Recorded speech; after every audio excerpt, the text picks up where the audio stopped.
today. He goes to work against David Eckstein. Glad to have you with us. We are underway here at Chase Field, afternoon baseball on this Memorial Day. 226 for Eckstein, an on-base percentage of .305. But when you've won 9 in a row, as that one jackknifes him out of there, there are no bad numbers. And Buddy Black's club, well, they've been perfect in their last 9. And it's interesting to look at. They actually have a 10-game home winning streak and 11-game road losing streak. That just doesn't make much sense, does it? Not in baseball. It happens in other sports. Well, That's sure. something that'll happen. You'll hear about stuff like that in basketball a lot of times. Not in baseball. David hitting just 169 against left-handed pitching, and that'll go up. A base hit for Eckstein as he is on and ready to motor. Defensively, let's see how the Diamondbacks line up. Parra, CY, and Upton in the outfield. Reynolds, Drew, Ojeda, and Tracy on the infield. And Chris Snyder behind home plate. One more day for Felipe Lopez, available at a pinch hit today. Tweaking that hamstring a couple of days ago.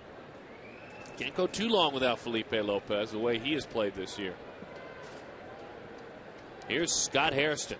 Speaking of doing some playing this year, 322, 5 home runs, 19 RBIs, 1-0 the count. That one is low to Scott.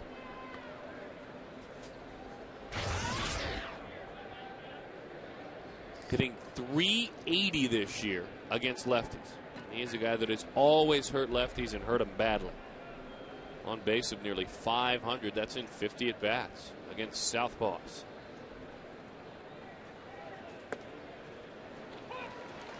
High strike there. That's our old buddy Eric Cooper behind the plate, calling the balls and strikes.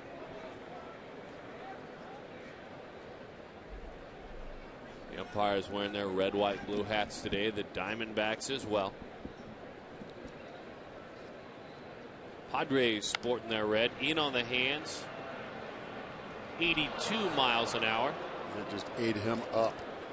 Good cut fastball. And Padres are wearing their red lids as well. You see that shot? That's a Gwynn there. That is an active Gwynn on the Padres roster. Tony Gwynn Jr. acquired from the Milwaukee Brewers. A speedy, talented defensive center fielder that may get a chance to finally break through in the big leagues. 1-2 the count.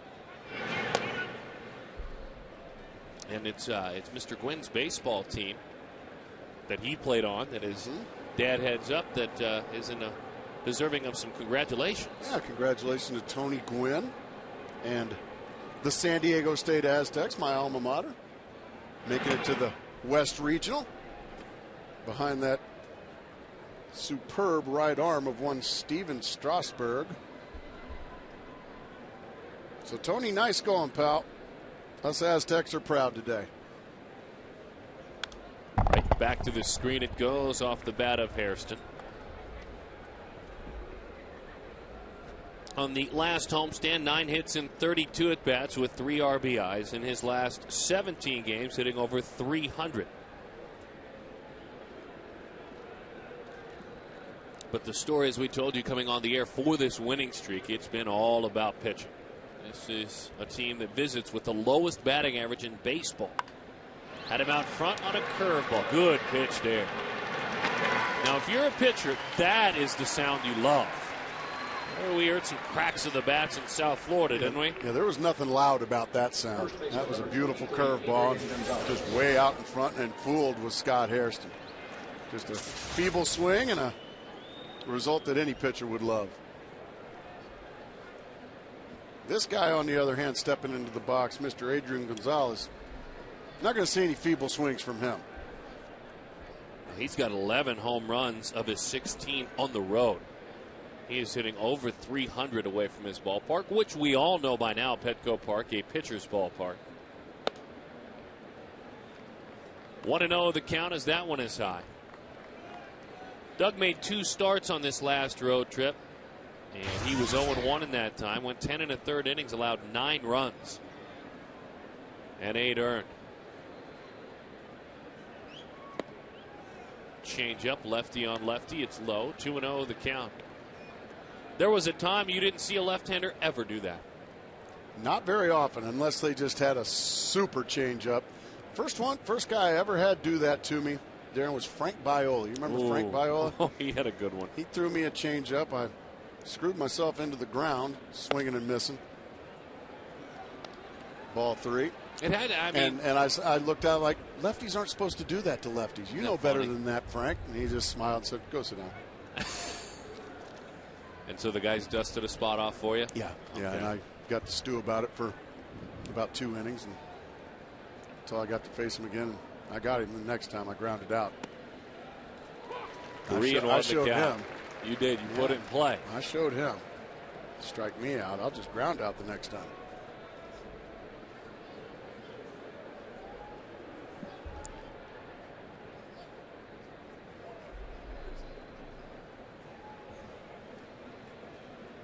Leading the majors with those 16 home runs. Be careful here. Breaking ball, good pitch. A gutsy pitch, 3-1. You just don't give in to the powerful Adrian Gonzalez. You throw him a breaking ball. He threw it for a strike. Strike, but it was up too. I think it was just a change in speeds that was the best part about it. Yeah, I think you're right. It wasn't really one of Doug's better ones. I think he was just trying to flip it up there for a strike. He wasn't trying to get a swing and a miss. He was just trying to get him to take it maybe. He ended up getting the strike. And that'll change the thinking here for Gonzalez on the 3-2 pitch. Now he's thinking, my goodness, if he throws me one 3-1, well, I would imagine he's going to throw it to me 3-2. That's probably what Adrian Gonzalez is thinking. Let's see what Doug Davis decides to do. So does Doug counteract it is the question. Exactly. Try to beat him with a fastball somewhere, maybe in. He did. Boy, did he just make a pitch. Gracie, you were inside of his head, and that's why Davis was able to cash in. Let's walk through this at bat. Well, you got to be careful with Adrian Gonzalez. You can see Doug Davis just missing up with a fastball, then a changeup, then another high fastball. There's the get me over 3-0 strike. The curveball, 3-1, set up the fastball there, right in on the hands. That was an excellent sequence by Doug Davis. So now with that behind him, don't want to let down against Kevin Kuzmanoff, who settles in. That one dives down and away. 4 home runs, 16 RBIs. Thus far offensively, a disappointing season. He's coming off a 4 RBI game yesterday against the Chicago Cubs. So Doug Davis hoping to maybe quash that a little bit. Yeah, he had a huge homestand. I guess everyone did. No matter what you hit, if you win every game. Every game, yeah. You gotta, everybody had a great homestand. But he had 11 hits in 9 games, 3 home runs as well. 4 times he had multiple hit games with mates like Scott Hairston supporting him enough. We got him a cut fastball, runs that in. He thought he was on it, but he wasn't. So Doug Davis, the single by Eckstein, just stands there. A nice sequence of pitching against a couple of dangerous sluggers.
that you've been doing, and the best of luck, and I really respect what you do, and hope to see you home soon.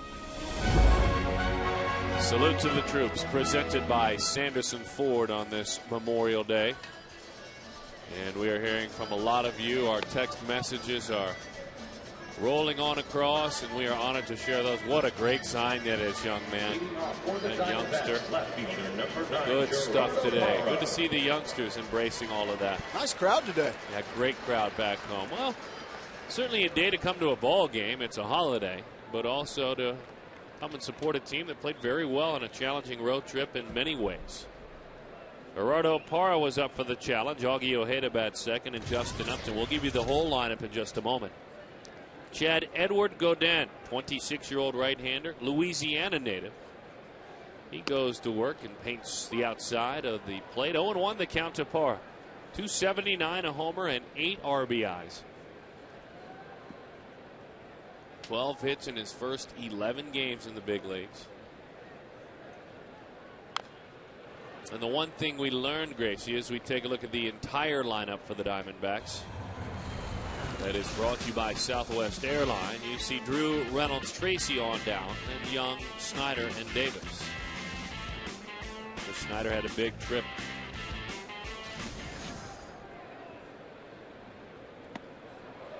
Well, that didn't take long. Gerardo Parra strikes out on 3 pitches. And that has not been like him. I mean, he really has put some bats on, folks. As you see the numbers for Godin. ERA just a tick over 4. His last outing, a good one against San Francisco, was a 2-1 win, 6 innings, 1 run allowed. See, he's had a problem with walks, 21 in 28 innings. That is a lot of walks. But opponent's not doing much with the bat against him, only 218. Augie takes a fastball that rides away. 265 with an on-base percentage of 347 for Ojeda.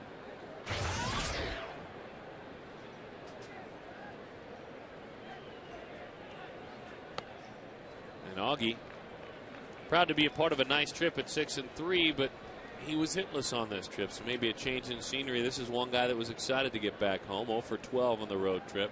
Offers so many other things to his club. Still want your hits, though. I mean,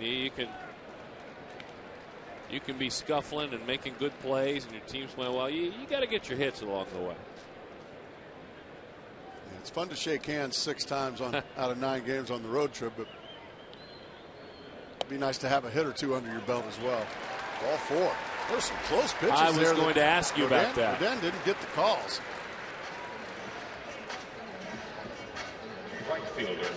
Defensively, the Padres shake up like this. Headley, Hairston, and Macias. Guzman off Chris Burke, David Eckstein, and Adrian Gonzalez, with Hundley behind home plate. Justin Upton at 320. He has 9 homers. He has 26 RBIs. On base of 392 now this year. As that one is a strike, and since he has moved into the 3 spot in the order, he's hitting 371 with an on base of 430. And slugging, well, that's nearly 800 since he has moved into the 3 hole. It has been a move that he earned, but then he has held on to it.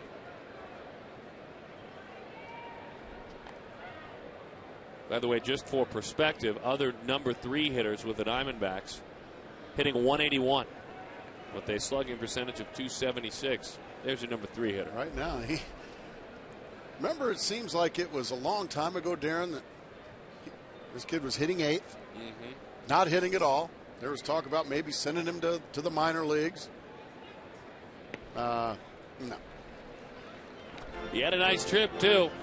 14 hits, 3 doubles, 2 triples, 2 homers, 8 RBIs. Hit 359 on the trip. 21 years old. That was a long time ago. 1-1 the count. Got away with one there. And into the seats it goes. 1-2 the count to Justin Upton.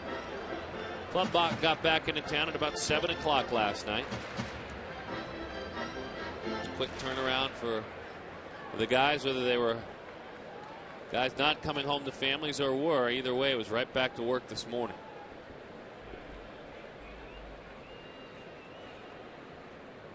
One and two the count. Topper out towards third. Kuzminov, no chance of a double play. You know, Augie going hard as he did made it at least challenging for David Eckstein, who would do the exact same thing. Our Brown & Brown, Arrowhead, and Superstition Springs Power Chevy dealers, key to the game. Remember, this Memorial Day, you certainly remember. And you are grateful for all the freedoms you enjoy and those that have sacrificed their lives. With regard to the baseball team, remember the things you did well on this road trip. And because your venue has changed, a venue that has not been good to you this year, remember what you did well on the road. And Steven calls time and steps out of the batter's box. Steven, a tough road trip. Did a couple of nights ago have a good game, but hit just 176 on the road trip. Yeah, Steven's going to have to get it going. If he's going to hit in the cleanup spot, he's going to have to, well, clean up. He'll get it going, though. He's just way too talented to struggle like he has this year. Hitting only 195. Pitch in, it's popped up. Kuzminov racing to the seats, just ran out of room there with regard to how hard he could run. The ball was bouncing on the dirt. Got a little tentative. He's giving himself the business there. Well, it's easy to say, oh man, just run into the wall there, run Absolutely. into the fence. It's easy to say, but until you've done it, it's not the most fun thing to do.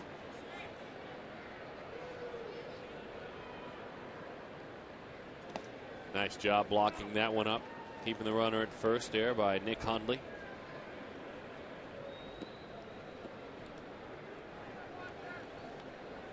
It's a pull in the infield, as you can see, and in the outfield maybe a step or two the other way for Steven.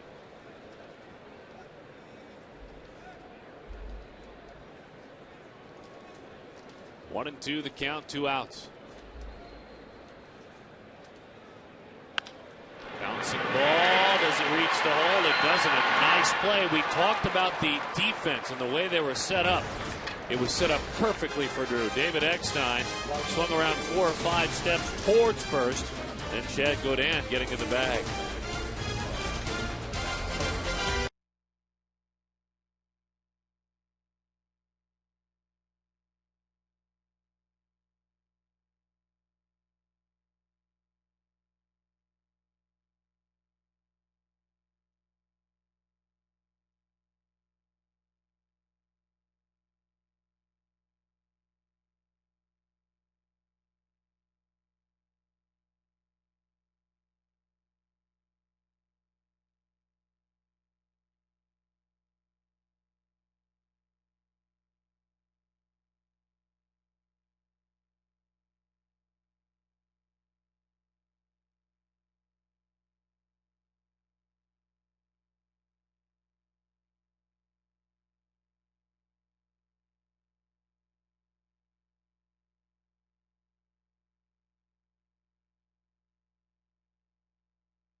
To the Truth, presented by Sanderson Ford Lincoln Mercury. What you drive drives America. Also closed today in observance of Memorial Day, and brought to you by Triple Hops Brewed Miller Lite, great taste, less filling, and by the top 3 Power Chevy dealers in the Valley: Arrowhead, Brown & Brown, and Superstition Springs. Nick Hundley settles in. Right back to work goes Doug Davis and fires a strike over the inside corner. 0-1 the count to Hundley.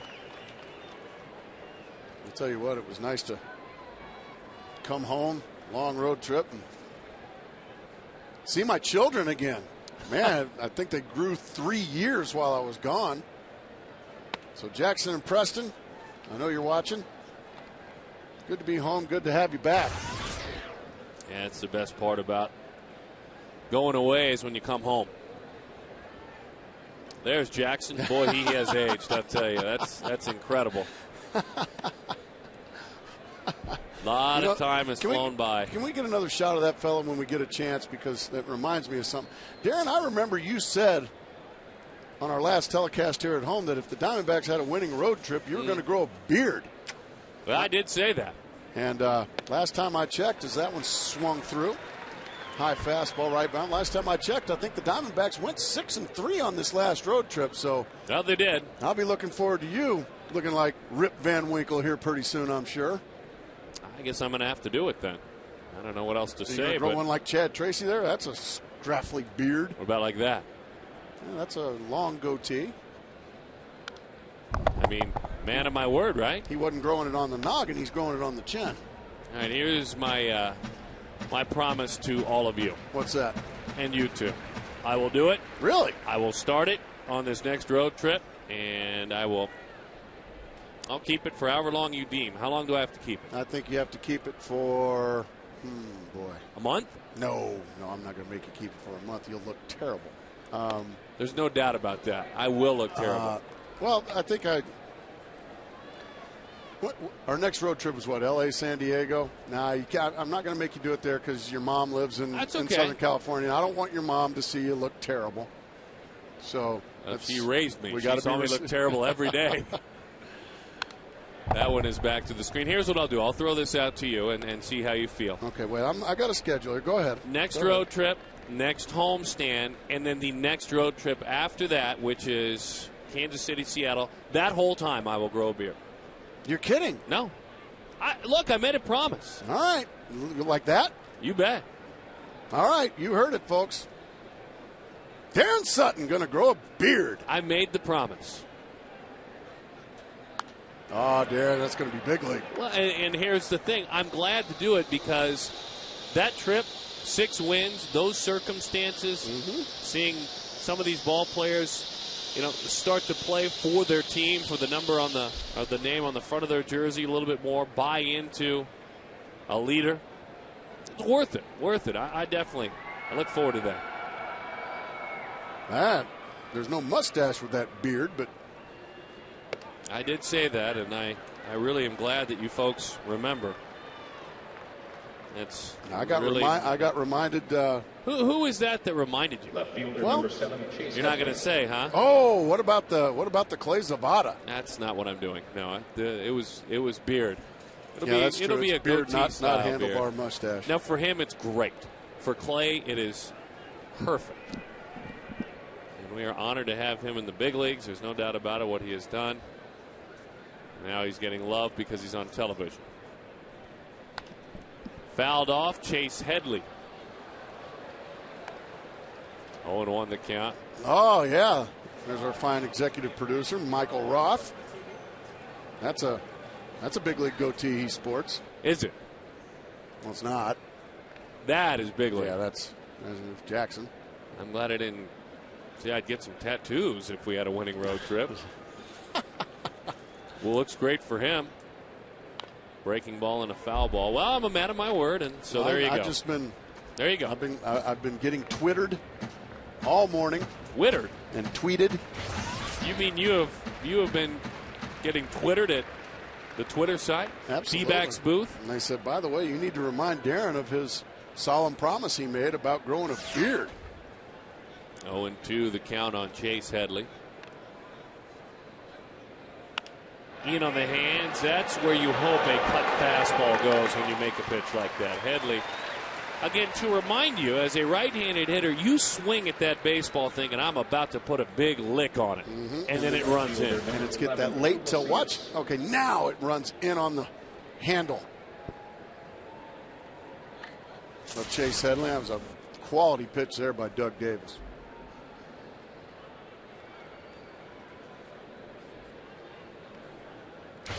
Drew Macias. He gets an opportunity.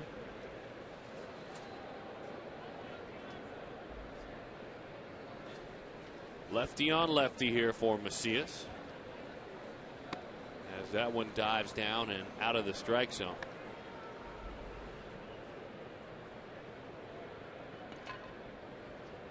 AAA this year, hitting .259 with a couple of homers. 21 games. Hey, the old boss is back in town. There's a bearded fella.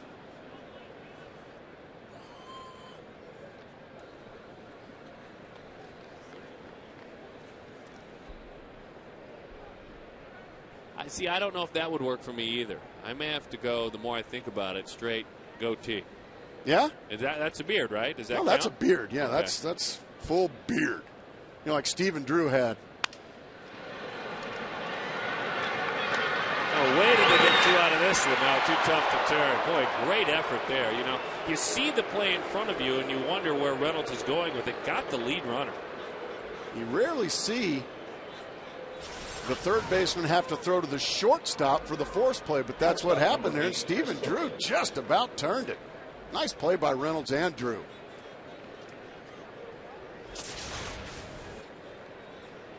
He just is becoming more and more confident over there at the hot corner every night, Darren. Yeah, it was a coming-of-age road trip for Mark Reynolds. Defensively, on the base pads, offensively. Concentration really, and focus, confidence. Very close over there. Nearly got him one of the best moves in baseball, Doug Davis. 26 pickoffs over the last 7 seasons. Chris Capuano, one of his tutors, the only pitcher with more. Got him just on top of the shoulder. Mike Riley, the first base umpire, emphatically saying safe. Very close, though. National League pickoff leaders. Capuano number 1, and he hasn't pitched in some time. Davis number 2, and Joe Beimel number 3. Well, that's a weapon for a relief pitcher to have. There's really no reason for a left-handed pitcher to not have a good pickoff move. Bouncing ball, Chris Burke. Former Diamondback getting the start today at shortstop. He is your ace. Yeah, I'll do it. I'll do it. Jackson. Jackson.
Well, here throughout the afternoon as well, Todd Walsh, it is his honor and it is ours here in a bit to let him take over for a while.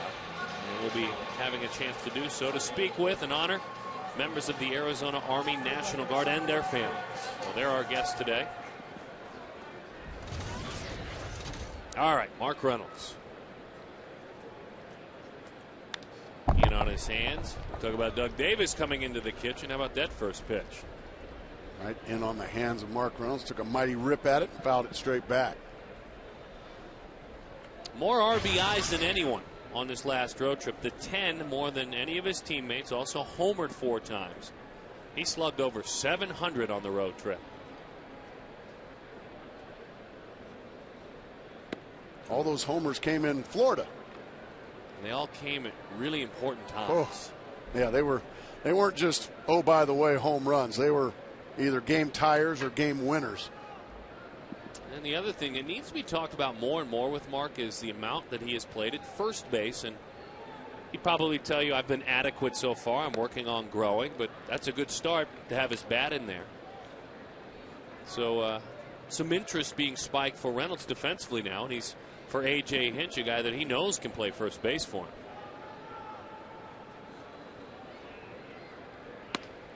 Perfect pitch.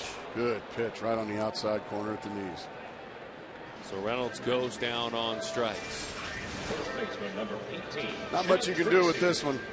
I mean, that is just perfectly placed. Knee high outside corner, and all you can do is just watch it pass. There is certainly the part to Mark's game that we know about, setting the record last year. In the 9 games on the road, he led his team in RBIs and strikeouts as well. But you know what else happened to him, Mark Grace, that we're seeing a little bit more this year? What's that? He also walked 7 times. And he is showing a lot more patience. You keep hitting balls into the cheap seats, they're going to pitch around you sometimes. Absolutely, you're going to get respected. 1-1 the count to Chad Tracy.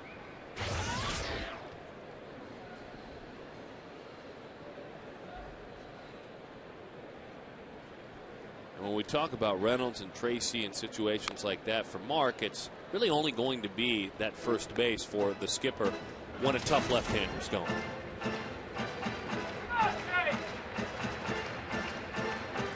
Memorable road trip for Mark and for his manager, no doubt. Interesting circumstances that you could never hide from that this club was going through before they went out on the road. Just missed Chad Tracy right there with that fastball in. You can think of a more disappointing homestand than the previous one, and they flushed it. They were able to flush it with the way they played. But for Josh Burns and his staff, I'm sure that concern was tied to this club as they boarded the plane for Atlanta. I don't think there's any question.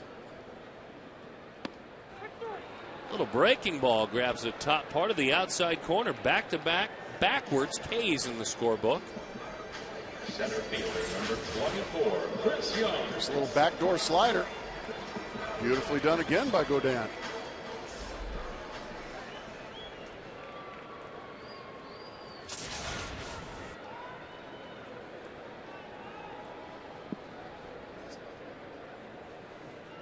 Looking for their first hit here as Chris Young takes away. This is another guy that you think it's time. There were spurts of offense. He homered in Oakland, but just 3 for 24 on the road trip with 10 strikeouts.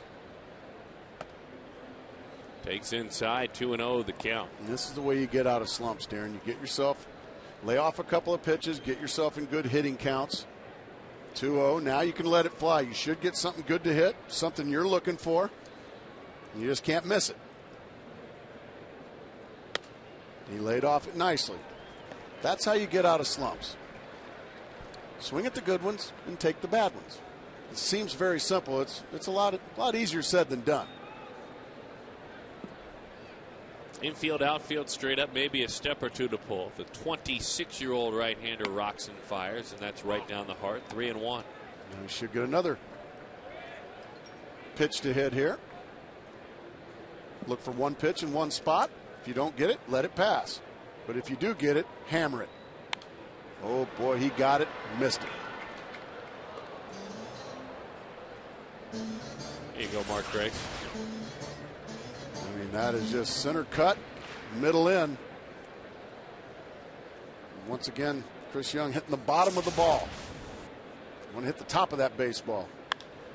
High fly left field.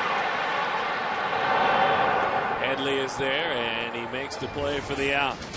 Well-placed breaking ball. 1-2-3. Go the Diamondbacks.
What's going on out there right now at our Ride Now Power Sports pool as we peek out there. Good to be back home. Good to have a pool in the outfield again. We've missed you out there. We've missed our home ballpark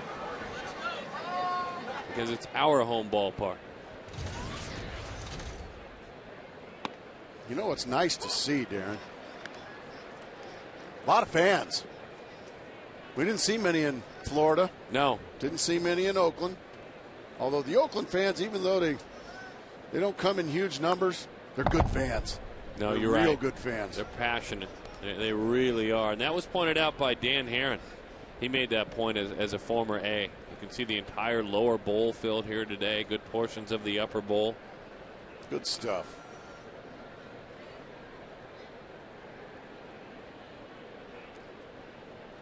Breaking ball popped and into the seats it goes.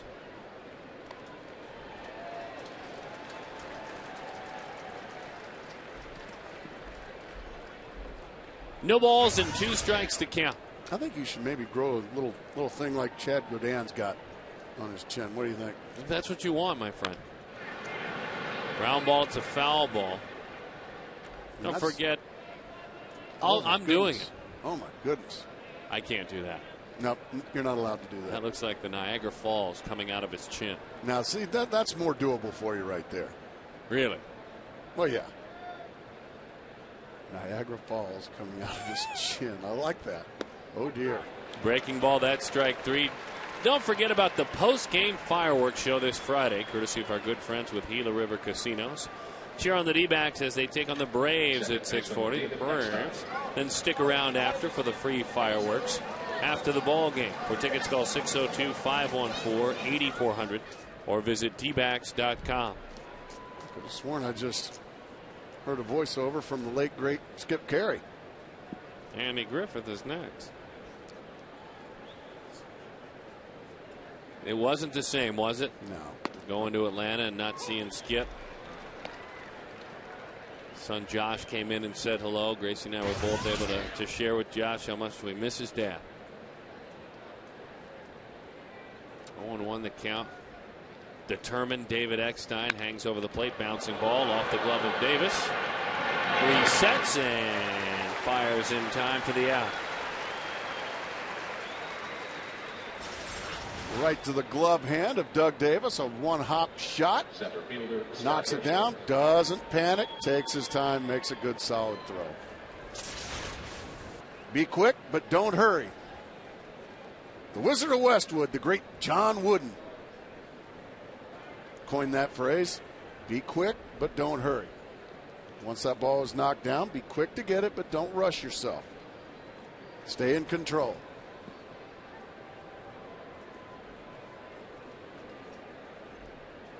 Scott Hairston popped to short back in the first inning, and Chris Snyder says let's start over again with Scott.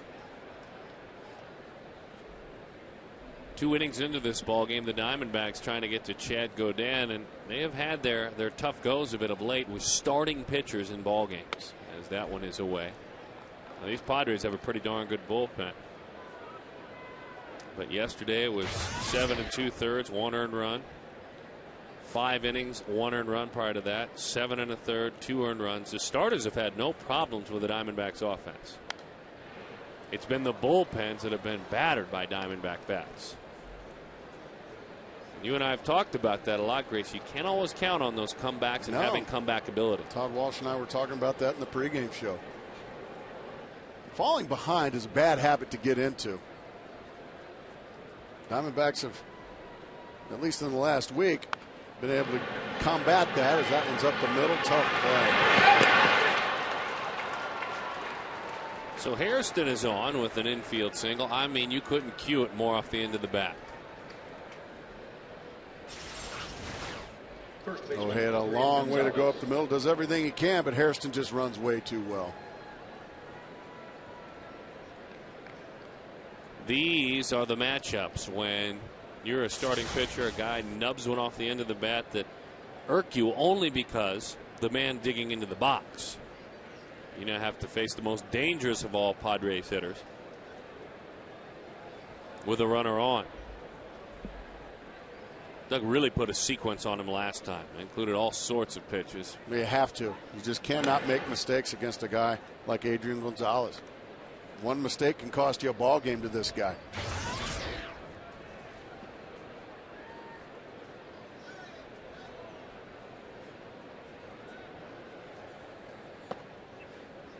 One and 0 the count. He threw him a changeup lefty on lefty at one point, but the key pitch in the at bat was a 3-1 curveball.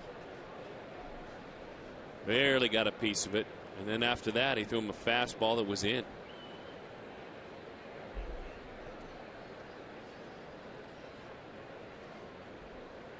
Good pitch to the outside corner there. Gracie, you were talking about your memories of the first time as a left-handed hitter you ever saw a changeup from a lefty, and it was Frank Viola. You hit .419 in your career against Frank Viola. No, he made me mad throwing me that changeup. I guess he did. 13 for 31 against a very quality pitcher. Just missed the inside corner. Doug wanted it. Eric Cooper, not so charitable. I'm going to be back home with Kurt Zacher, statistician. That's where I got that number. Is that where from. you got that you number? Bet. I hit .419 off of 13 for 31. Off of Frankie V. With a homer, a triple. Triple? Oh, a triple. Man. Oh, there's that move again. A little bit too aggressive. Davis in the play if he needs to be, but instead, popping the tag on him is Stephen Drew. Hangs that leg in balance for an awful long time, and Scott Hairston, he got a little bit greedy and an easy chance. A great pickoff move. Huge mistake by Hairston. Don't ever get picked off with your best hitter in the box. Todd Walsh is standing by with members of the Arizona Army National Guard and their families in our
cope? How does your family cope?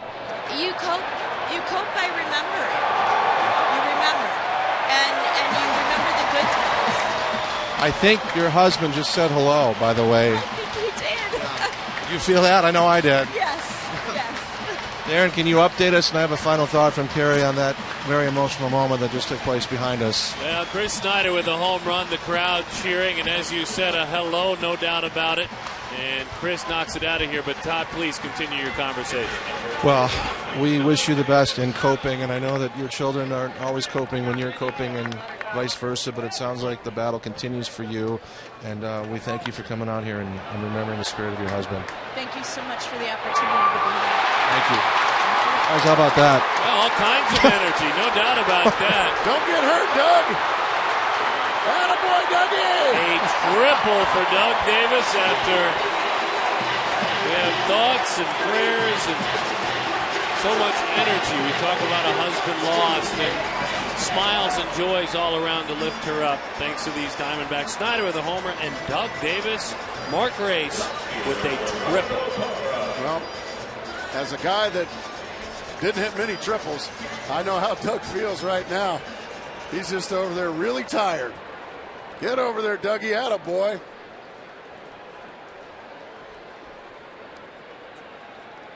Oh, that's a great shot. Well, Doug Davis with a three-bagger. His second career triple. I was going to say that has to be his first. It's his second, huh? 2005, he hit another triple. I can't believe I don't remember it. I was there. Probably didn't happen then. How could I not remember a Doug Davis triple, folks, as that one is fouled off. Hey, Todd Walsh, you still with us? Yeah. Todd, great job. I've been doing this for a long time, guys. I don't think I've ever felt anything quite like I just felt when Carrie's husband hit that home run in the name of Chris Snyder. Yeah, you bet. But I just want to say this. He was 30 days away from coming home before he perished in Iraq on October 4th, 2006. And the emotion is very real and very alive here, guys. There's another run. Anytime I can interrupt the game, I will. We're glad to have you, no doubt about it. Gerardo Parra, another hit with a runner in scoring position. It's getting very hard to explain how a young man can be 7 for 11 to begin his career with runners in scoring position. It's 2-0. He just doesn't try to do too much. He takes what the opposing pitcher gives him. And that's all hitting is. Take what they give you. Don't try to get too greedy. Look at this pitch. This is a good pitch by Godin. But you just take what he gives you. You try to pull that pitch or you try to hit it out of the ballpark, you're done. Instead, he just goes with the pitch, taps it through the left side, drives in a run, and he's a base runner. This kid is wise beyond his years as far as a hitter, Darren Sutton. Just not supposed to happen. Not supposed to, not only timely hits, but hits, long at bats, willing to give up the chance to hit the ball in the gap to drive in a run. That's what you're supposed to do. But young hitters don't always embrace that. Yeah, you just get him in. That's the bottom line. Get him in. And that's what you want to do. Get Doug Davis. That's a balk. The balk was called by Eric Cooper. I didn't see what happened. Let's see if we can show you at home. I think Godin was saying to Nick Hundley, did I balk? Let's see. I didn't see much. Must have buckled that front leg like he was starting. It's the only thing it could have been.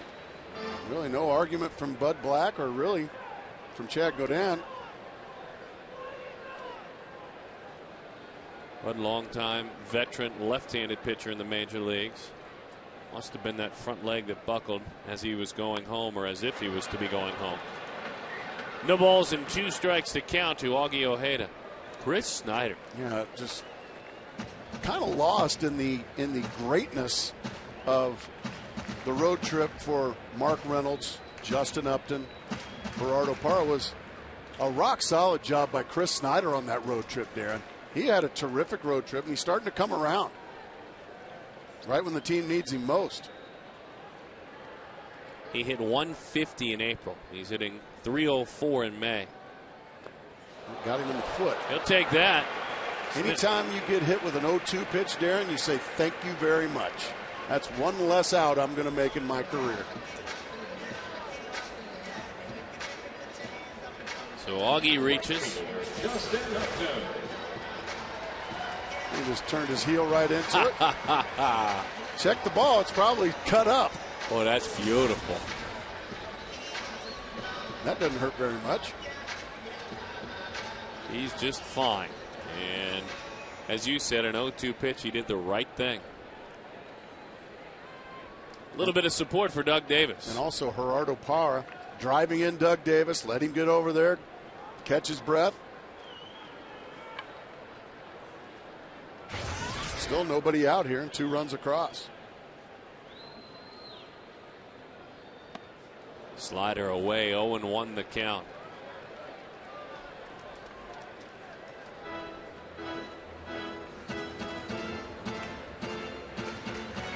Taking a long time to reflect, stepping out of the box as if.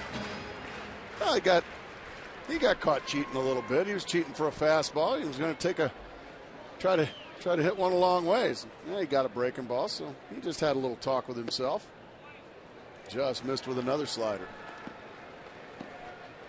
Boy, that pitch didn't miss by much. A good pitch there. Justin reached on a fielder's choice back in the first inning. Godin, just 2 relief appearances against the Diamondbacks prior to this year in his career. 2 1/3 innings, 3 earned runs allowed. And Stephen Drew, who's on deck, homered against him. Good change up there, and that one froze Justin.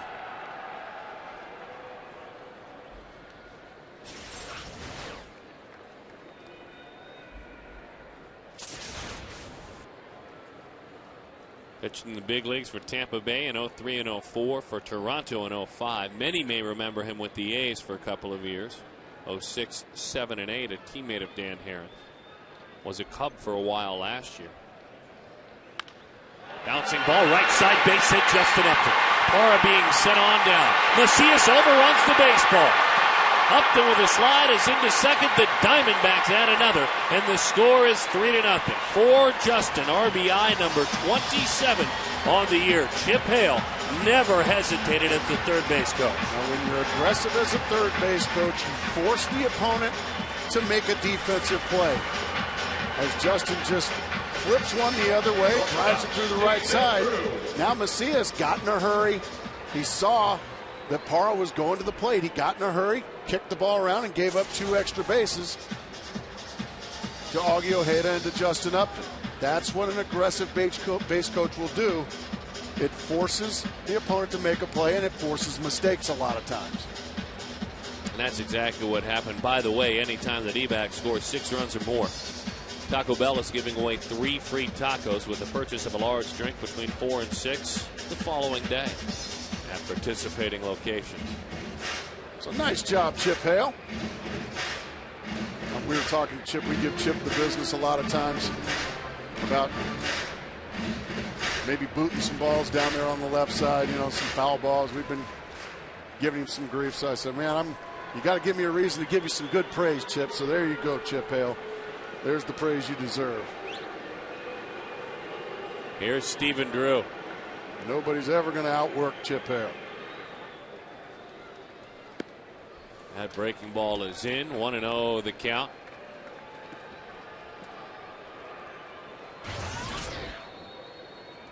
By the way, what a nice piece of hitting there by Justin Upton. 2 strikes, just flipping it the other way. Steven lines it the other way. Over to make the play and drive the run in, by the way, is Headley, and RBI. It's 4-0. Freebies. You call them that. AJ calls them that. Get one at a time. That really has become the philosophy. There's another good example. I tell you, Gracie, whether it's Parra, Ojeda with the heads-up play, Upton, and now Drew, quality at bats this inning. Another instance there, Darren, of taking what he gives you. Look at this pitch, folks. Outside corner. Go with the pitch. Take what the pitcher gives you, and success is going to follow. Some really cerebral at-bats here by the Diamondbacks in this inning. Not trying to do too much. Hey, just got a note on the booth's Twitter page, D-backs booth, from SBC Christopher Bonet. Bamberg, Germany, Warrior Transition Unit wants to say hello to all his 366 Armor brothers in Iraq. We are glad to do that for you. And thanks for the note. Don't forget to hop on Fox Sports AZ as well on Twitter. Two very good spots.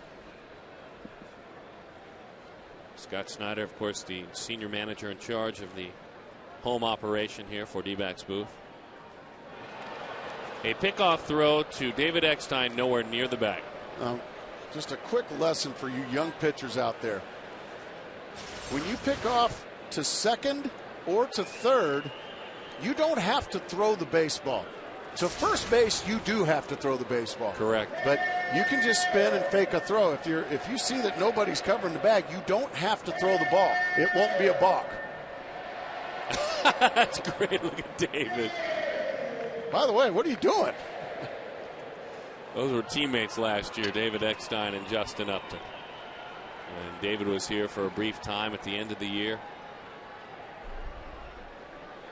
Padres winners of 9 games in a row, as that one is low. By the way, today's broadcast is on AFN, the American Forces Network, broadcasting to the U.S. Armed Forces, serving in 177 countries and aboard ships at sea around the world, in Iraq and in Germany and Italy and Southwest Asia, South Korea and Japan. Thank you so much for your service, and we welcome you. That time he was covering. You see, by the way, he got a little bit of help from his catcher, as if they wanted to start over and make it work. Hundley dropped the glove behind home plate. He's there now. Throw it. That's an old school play.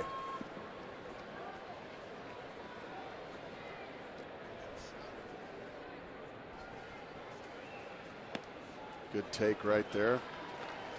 Here's an old school play by the catcher. Watch, they're not even looking at second base. Watching, okay. Oh, no. He wasn't looking at the catcher. He wasn't looking at the catcher, and Nick Hundley dropped his glove anyway. Usually when you look in at the catcher drops his glove. That lets the pitcher know that that the second baseman's covering. Go ahead and try it. Well, they had the plan to do that anyway. As that one is away. He was looking at David the whole time. 3-1 the count. 4-0 the score. Snyder homered. Davis tripled. That's right, I just said that. Davis tripled. Parra singled him in. Boy, just missed. And that's ball 4. A lot of base runners this inning. Still just one out. Our Quest high-speed pitch tracker, brought to you by our good friends and partners with Quest. Double D 87. That's about ceiling for him. Godin at 91.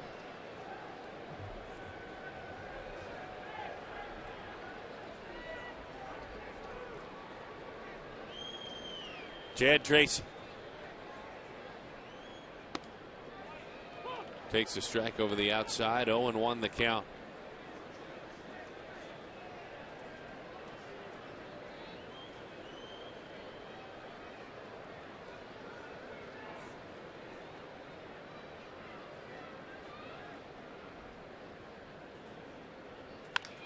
Bouncing ball toward the hole. Gonzalez, the play is out in front of him, and he made a nice play. Reynolds is erased. Upton moves to third. Tracy reaches on a fielder's choice.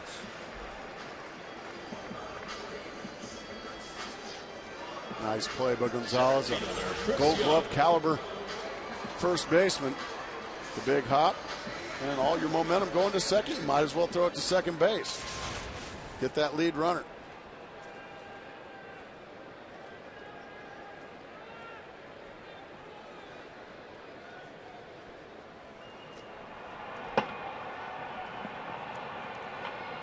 Right-hander Luis Perdomo warming in the bullpen for the Padres, and that one gets on by. Skitters far enough away that the Diamondbacks will cash in. Well, that can't happen with a runner at third. That ball way too close to being catchable, and the Diamondbacks, they'll certainly take that. You take the gift. I think this should probably go as a pass ball.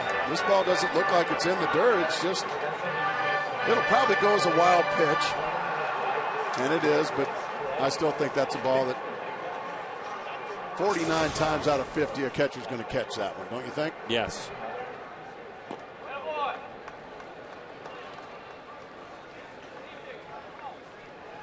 So all kinds of gifts here. from the Padres on Memorial Day. An error by right fielder Macias, a balk, now a wild pitch as Chris Young swings right through it. 2-0. Well, you'd think the Padres would be the ones hanging tight the momentum. Their level of play this inning hasn't shown that. Even right there, Godin just dropping the throw back. It's a club that is on an incredible roll. I mean, they have won 9 in a row, 10 in a row overall at home. But they're in the middle of a 9-game winning streak. Things evening out a little bit today for them. 2-2 the count. But the weird part about it, Mark Grace, this is not a baseball type number. 11 consecutive losses on the road. Doesn't make any sense. Not in baseball. That's the one sport where that just doesn't happen.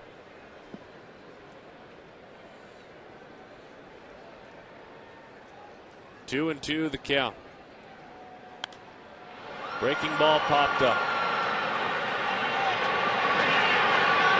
What an inning, though, for the Diamondbacks, as we honor those that serve our country, that have given their lives for our country, and their spouses as well. Chris Snyder, maybe channeling some love and energy there. Great job, Todd.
This is unprecedented, by the way. I've never done this before. I've never hosted it. I guess the question is, what did Memorial Day used to be called?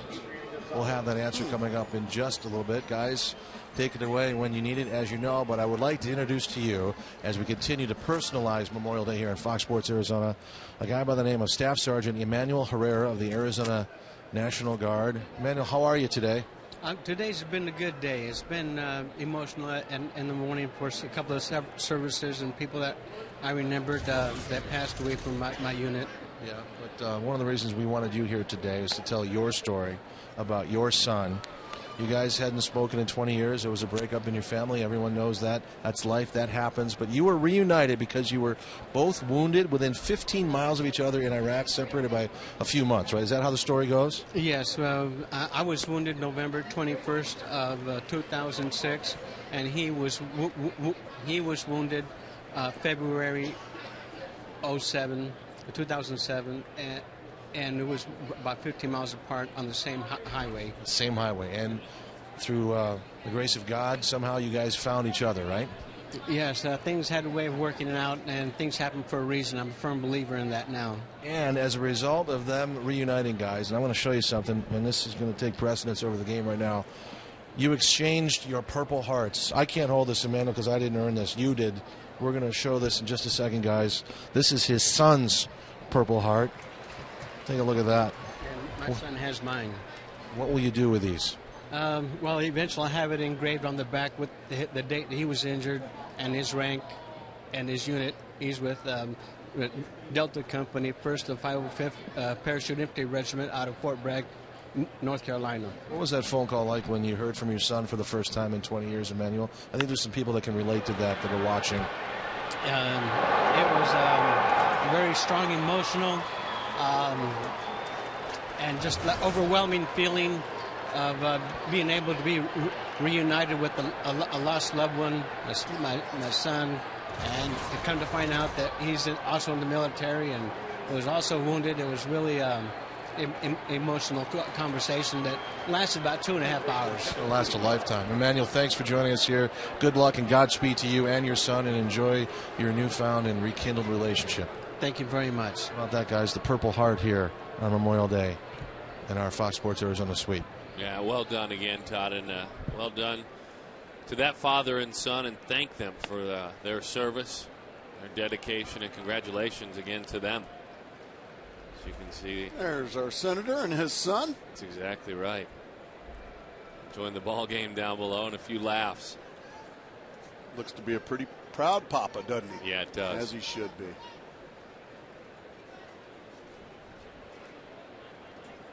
By the way, Adrian Gonzalez homered. His 12th home run on the road and his major league leading 17th overall against Doug.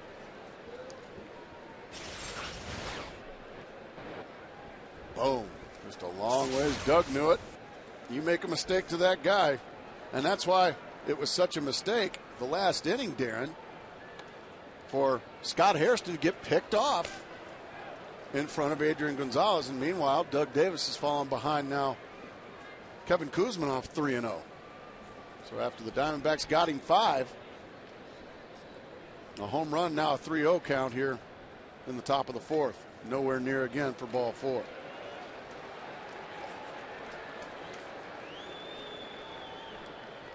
Mel Stottlemyre is going to come out and have a conversation with his left-hander, as well as Chris Snyder.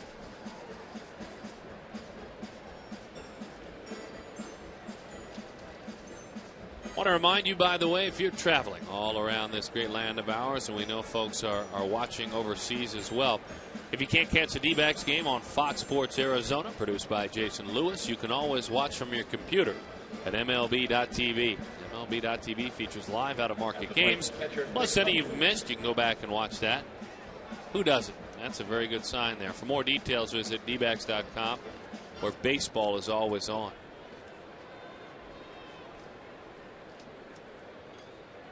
Our senior producer in charge, Andy Bach, doing a fine job on this last road trip. Now back home with our senior producer in charge today, Jason Lewis. As that one is in, it's coming right down below us. And Jason, energized, Gracie, really picking us up with his energy as our producer today. We might be a little bit tired. It's a good game plan. I mean, Jason just does home games now. So, well, he's kind of on the Randy Johnson program. Oh, that's we saw that when Randy was here. He would travel on the games he would pitch, but on the road trips that he wasn't, he wouldn't go. All the great ones, Randy Johnson, Roger Clemens did it. Jason Lewis. All the great ones. 1-1 the count. And that one is low. It gets on by. Doug's all over the place here in the top of the 4th.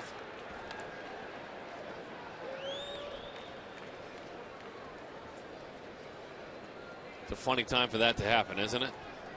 You would think that it'd be one of the last times it happened. Now, he ran the bases, but he also sat for quite some time in that dugout.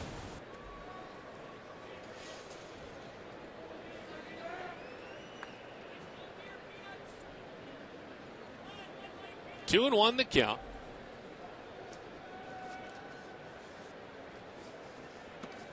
Three and one. Once again, not only is he missing Darren, but he's missing badly.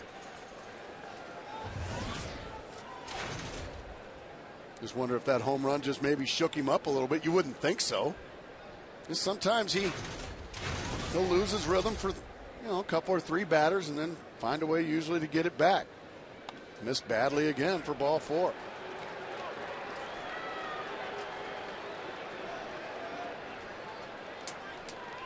Left fielder Chase Headley. This has got to be driving A.J. Hinch bananas inside. 5 runs. You can see Mel Stottlemyre. Yep, that's about enough of that, thank you. Homer and 2 walks. Doug in danger of letting these Padres right back in it. Well, that's, of course, the concern. You have one big blow here. Now you have a different ball game.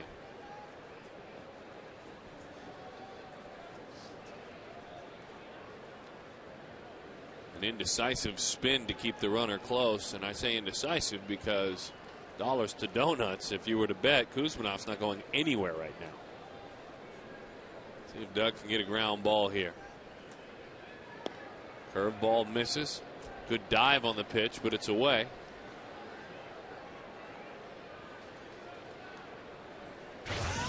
Last 3.5 seasons for Davis. 65 double plays rolled up.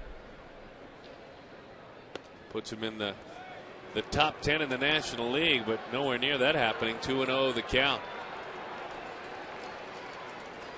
Fans starting to get a little bit hot under the collar at the situation here.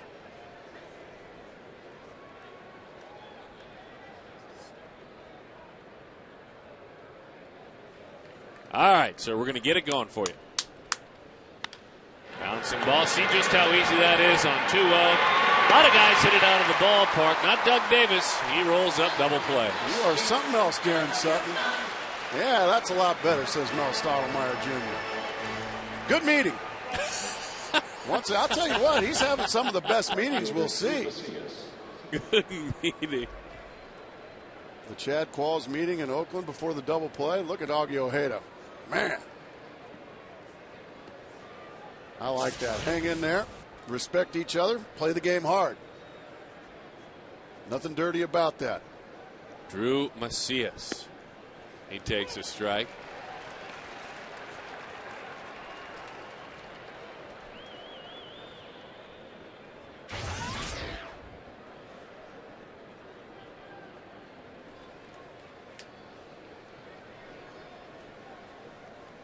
Trying to leave that runner in third.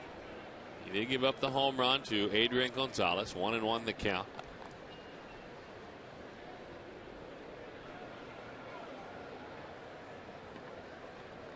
But that's been it in this inning.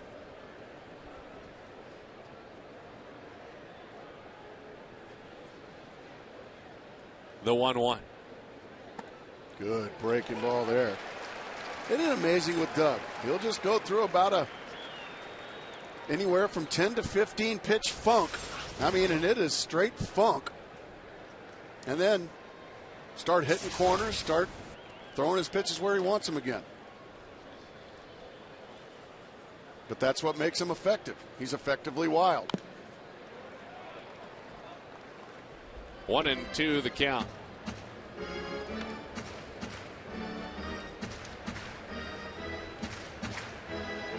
Davis this year with no one on, opponents at 308, with runners in scoring position, 3 for 31, 097.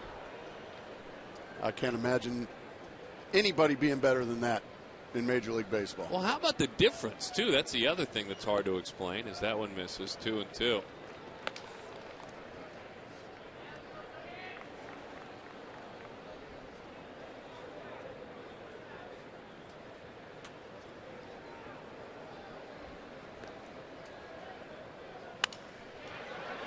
Broke a bat. He'll have to get some new lumber.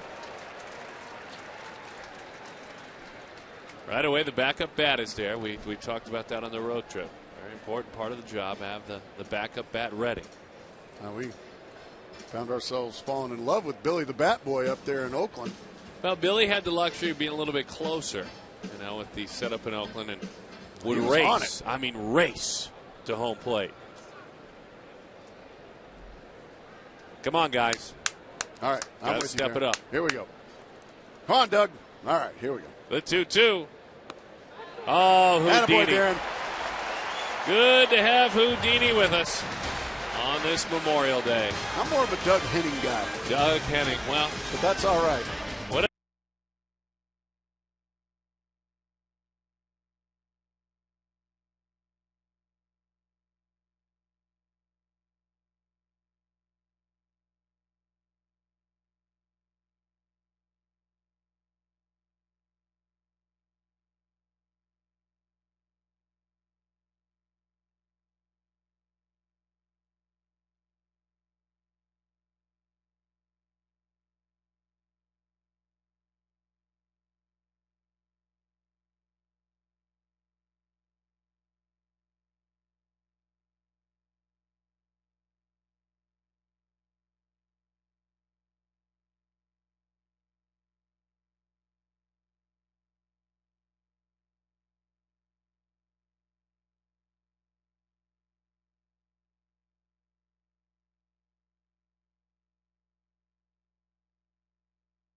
Aflac trivia question. What was Memorial Day originally known as? Aflac!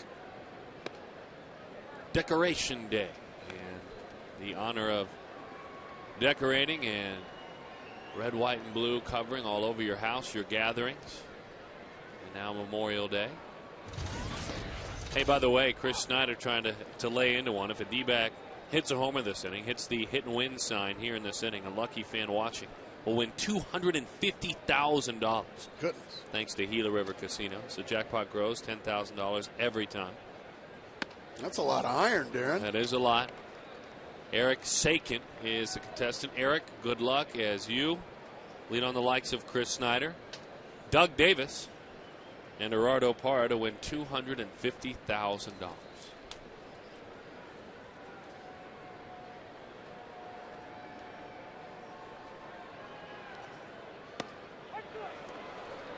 Got him with the slider that spun out over the plate and locked him up.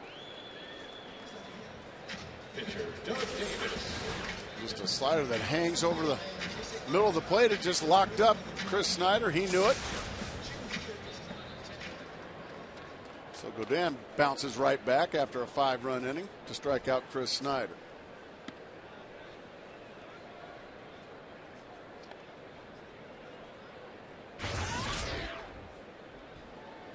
One and 0. Yes, that's right. That graphic is correct. Doug Davis did have a triple back in the third. It was his second, not his first. I also shared with you earlier today that Mark Grace had a triple against Frank Viola. Funny how things go together. Doug pops that one down below where it is a souvenir. Nice grab.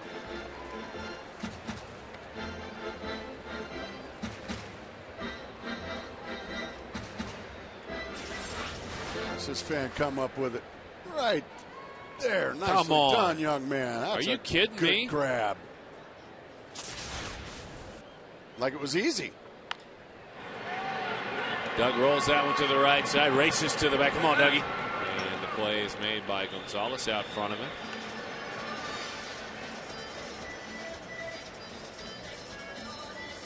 Left fielder Gerardo Parra. And now, Gerardo Parra.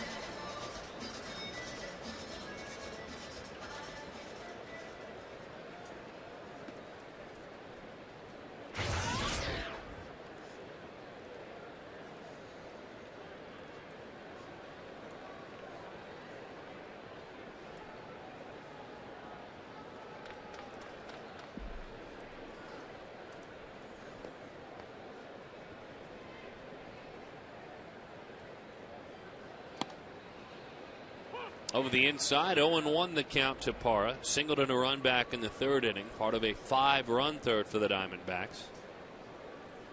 And for Parra, yet another hard to explain hit. 7 for 11 to begin his major league career with runners in scoring position. He's tough to trick.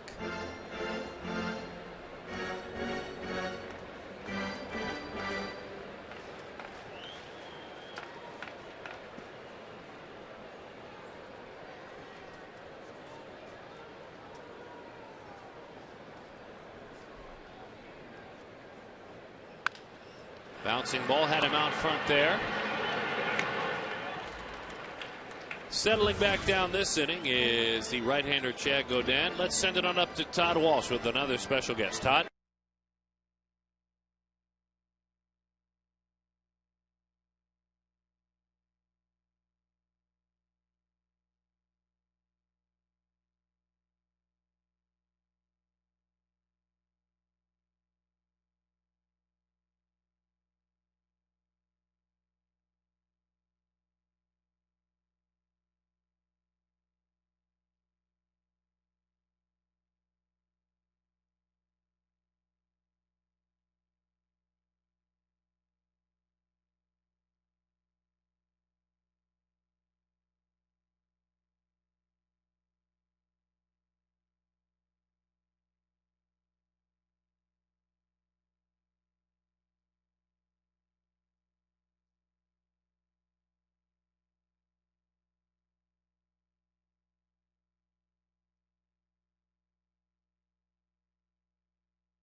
You know, I think of the Grateful Nation. That's really that we're committed to. The organization, for the people, everybody that supports us in situations like this, and then situations that go beyond days like this, pretty much. Well, you're a leader of men, so I want to throw at you our Geico quote of the game, and it's an interesting quote today. It's from Arthur Ashe, of all people, the late, great tennis player. And let's just take a look at this, and I want to get your thoughts on what he said about heroism. And he said this: true heroism is remarkably sober, very undramatic. It is not the urge to surpass all others at whatever cost, but the urge to serve others at whatever cost. We thought that was appropriate today. What does that mean to you when you see and hear that? That's an interesting quote. That's a very good quote. I agree with that. You know, when we go to war, we don't go to war to get the awards and the pats in the back. We go in there to do our job and just represent our people, our country, our families. Coming home or going to war is an honor for us, and that's pretty much it. I mean, it's surprised that we just keep doing what we're doing for our family and country. Before I let you go today, can you give us just an insight into what you see in the eyes of the men that are fighting, that are in harm's way, the morale of the troops there? What do you see now? I think that we've moved on. We've continued to do the right thing. We've had difficult situations in the area of that I can talk to in the area of operation in Afghanistan, but I think we're going, going the right way. I think it will continue to prevail, and I look at it as a very, very positive end state. I really do. It's a pleasure to see you here today. Lieutenant Colonel Cosme Lopez, thank you for your time. Good luck and Godspeed to all of you. Thank you very much. Thank you for your time. Guys, 3-hour and 52-minute ambush, not baseball game, ambush. Think about that for a while. Darren? Yeah, very well done. I think, honestly, it's hard for us to fathom. Yeah, he's welcome in my house anytime. Yeah, absolutely. Thank you, Todd. And thank you so much for inviting all the folks up there, Fox Sports Arizona, the Diamondbacks, for being a part of supporting the gathering today. Can't do enough of that. And don't forget to send your text message to 74499 if there's anyone you would like to honor. Of course, salute to the troops brought to you by Sanderson Ford and Lincoln Mercury today. 5-1 Arizona leads it. A couple of close pitches here. Davis to Godin. Now he's putting in a bat on him. Putting a good at bat on Doug Davis. Doug Davis already thrown 77 pitches now. We're one out into the fifth. Already. Pitch number 8 in the at bat for the pitcher.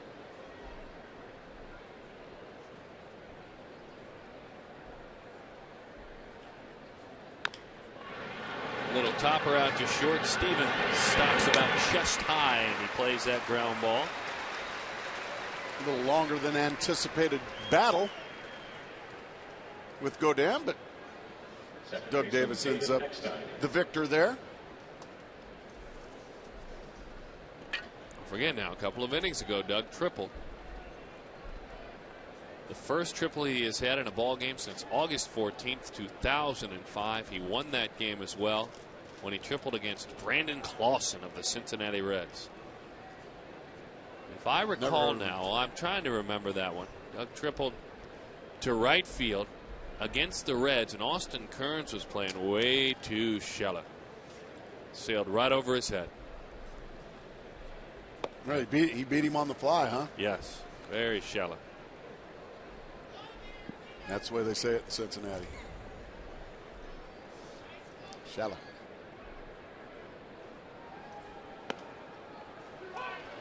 David didn't duck onto that one. 1-1 the count. He tried.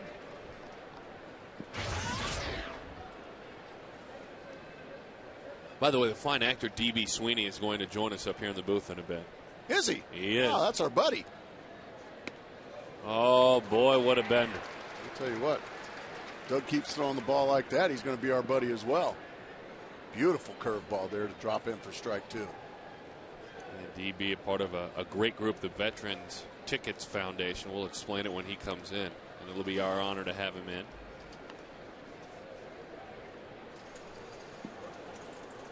Known in some households, Mr. Sweeney's kind of a heartthrob. Some of the ladies. That'd be in my household as well, by the way. The 2-2 line, and that one is, oh boy, let's hope everyone's all right. I think they are.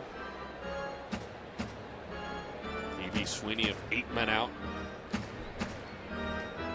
Shoeless Joe in 1988. What a fabulous movie. That's DB, of course, on the right.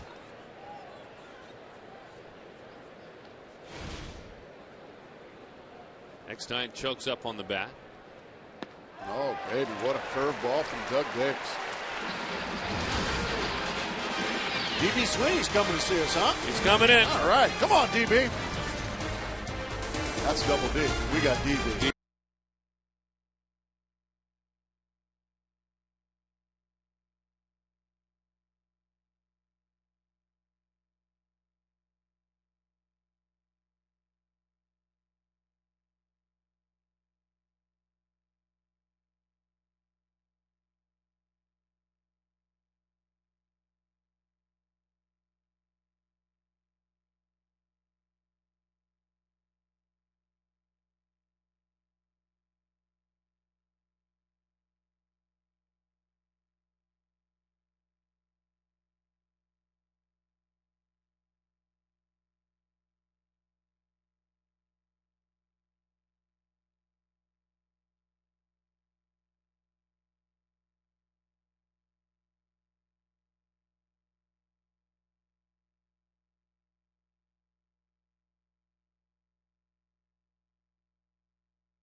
DB Sweeney, the actor, joins us up here in the booth, and certainly a great thing you're a part of. Right away, we'd love to hear all about the Veteran Tickets Foundation. Yeah, you know, it's a group called Vet Tix, and what they do is get tickets from great organizations like the Diamondbacks, other MLB teams, all kinds of sports, NASCAR, concerts, and they distribute these tickets for free to service people and their families and veterans, and it's just a great, tangible way to say thank you to the people who do so much for us. How'd you find them? How'd they find you?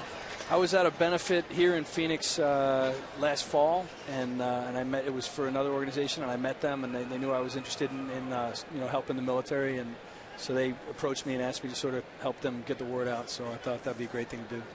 And on a day like today, it seems only appropriate to bring it to the forefront, doesn't it? Absolutely. You know, and there's so many service people out here today, and got a good ball game here. Looks like we can get a W here for the D-backs. So yeah. Speaking of baseball, you and Chip Hale have a past. Yeah, you know, Chip, I hadn't seen him in 15 years, and in 1988 when I did 8 Men Out, I spent the summer in Kenosha, Wisconsin, to learn to hit lefty, and Chip and I were together riding the buses all through the Midwest League, and that had to have been fun. Did you like it? It was great. You know, I had such good memories. You know, there was Jose Canseco's brother, Ozzie. He has an identical twin brother who couldn't, you know, hit a lick. And this was back when, you know, Jose was on the verge of going 40-40 a few years later, whenever he did that. And you know, and this guy would come up, the carbon copy of Jose Canseco, and just strike out on 3 pitches every time. And it just never got old. It was just great. Do you love the game? I mean, do you like baseball? I really do. I actually, a few years later, some of those guys from Kenosha had graduated up to the Portland Beavers, the Minnesota AAA team. And I went down and took BP one day, and the pitching coach for the Beavers is a manager of an Australian baseball league team in the winter, their summer, and he asked me to come over and play baseball. So I actually put my movie career on hold for 4 months and went and played baseball in Australia. So who was that coach? Paul Kirsch. Paul Kirsch. And it was just it was a great time, and you know, I'm a baseball junkie all the way. This is a great thing you're doing, this Vet Tix, and again, an opportunity, folks, if he's talking about it, to have a place, as you can see, vettix.org, and the families and those that are active in the military. Yeah, it's a great thing. You know, a lot of people put the yellow sticker on their car and they say, I support the troops. And here's a group of guys, a lot of former military, are actually putting their money where their mouth is. And, you know, I just would encourage anybody out there, you know, if you're a bartender and a guy comes in and he's military, buy him a beer. You know, if you're a cop, let them go. What a great thought. You know, I mean, just these guys give up a lot. Obviously, their freedom and their, you know, their service is dangerous and everything. And they also make these financial sacrifices. I mean, they don't make any money at all. I mean, if, you know, you're a 2-star general, you're doing okay, but everybody else is sort of scrapping it out on a very limited income. So, and they don't ask for the praise, do they? No, they don't. And they don't. And we they don't heap it on them; it's well deserved, but they don't ask for it. No, they appreciate the acknowledgement, but they're not out there for that. Actor D.B. Sweeney joining us up here talking about VetTix and taking care as this baseball fan looks on to that baseball game on a very, very worthwhile day. Now in our house, to be fair, yeah, you're the hockey player. You're the ice skater. I mean, I couldn't have you up here and without asking you about your hockey prowess and your skating prowess from the movie Cutting Edge. That's in our home anyway. You know what? That movie will not go away, and I'm proud of it. I learned to skate to do that movie, and I do love hockey too. But I skate well enough to pretend.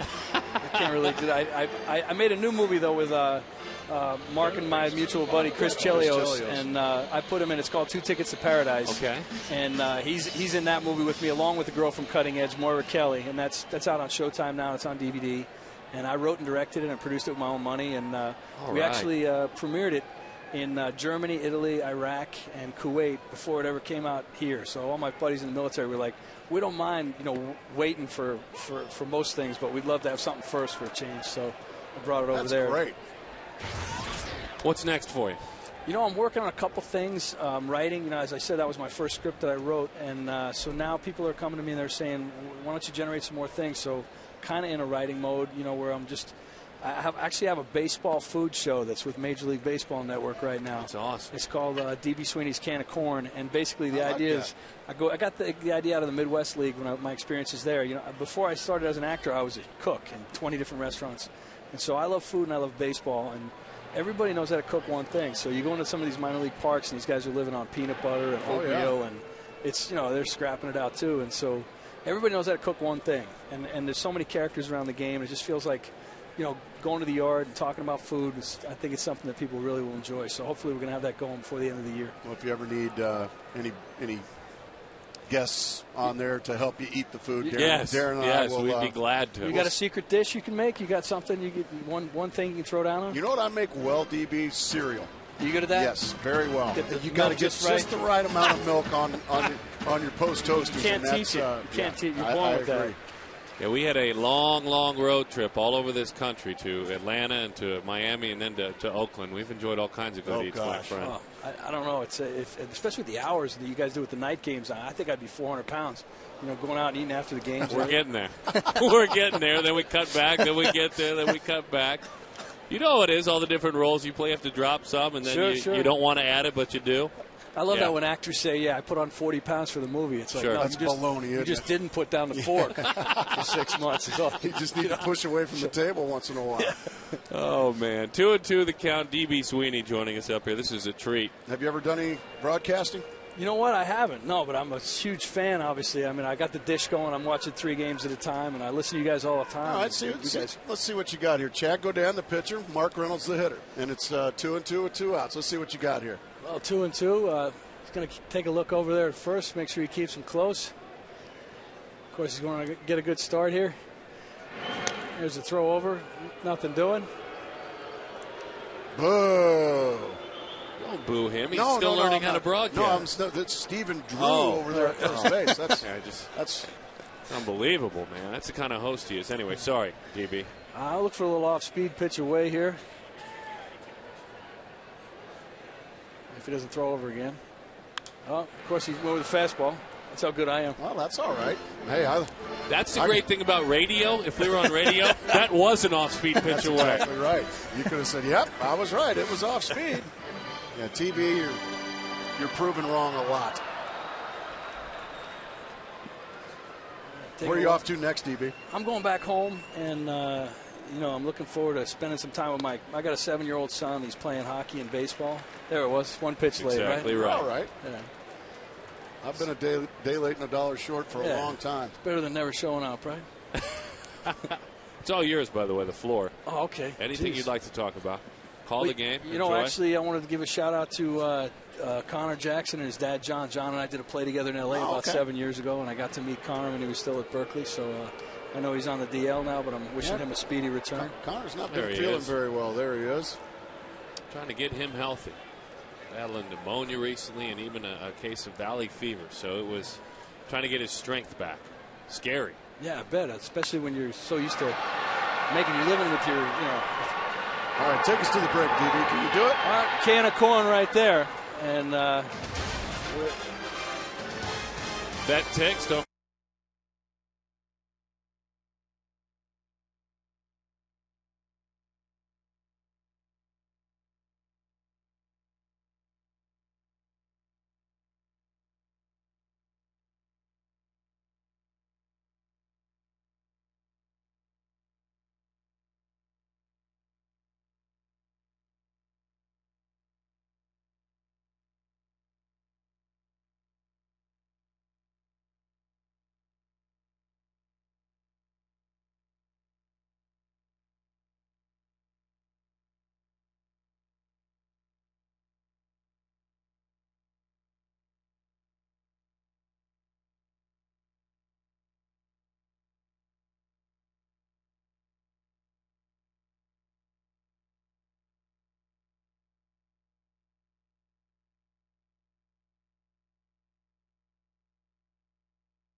Wartime in America, wartime baseball. The legends like Ted Williams, who gave up several years from their career, still Hall of Famers. But even more special Hall of Famers, no doubt about it. And a couple of booths down, we have in the radio booth for the San Diego Padres, the very decorated New York Yankee who left baseball to serve his country, not just once but twice, Jerry Coleman, and it's on this day that we're glad to have Jerry visiting as well, as that one is high. It's our honor, isn't it, to spend each day with that gentleman and all his service to our country. A fine Yankee as well. Amazing broadcaster, a war hero, many times over. Let's see if Chris Snyder's got a shot at this, folks. Yeah, he's got plenty of room, and he'll put it away.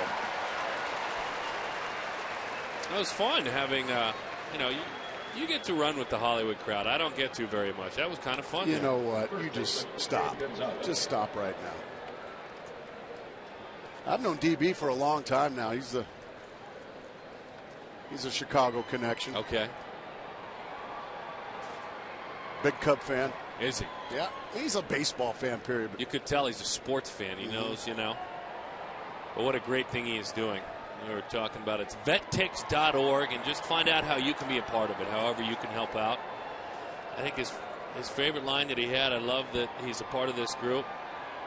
But if you're sitting at a pub somewhere or a restaurant and you see a member of the military sitting there, buy their beer, buy their dinner, whichever you want.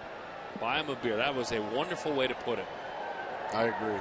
Seems like a guy who has a long and successful Hollywood career who talks like a regular guy. That was a neat line. And right now, if you see a soldier somewhere tonight, buy him his beer or his soft drink or his meal.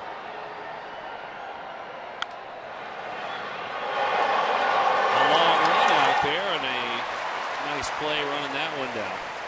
We keep saying him or her, by the way. That's exactly right. Third baseman Kevin Kuzma.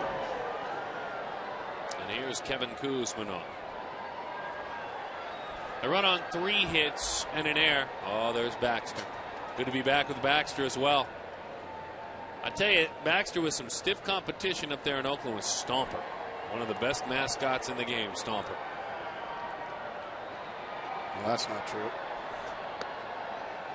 What do you mean? He's an elephant. Well, he's terrible. You see him ride in. He rides in. And he does nothing. It's a terrible right. mascot. You're Now, right. Baxter, he's big league. Look at the fatigues. You don't see Stomper wearing fatigues.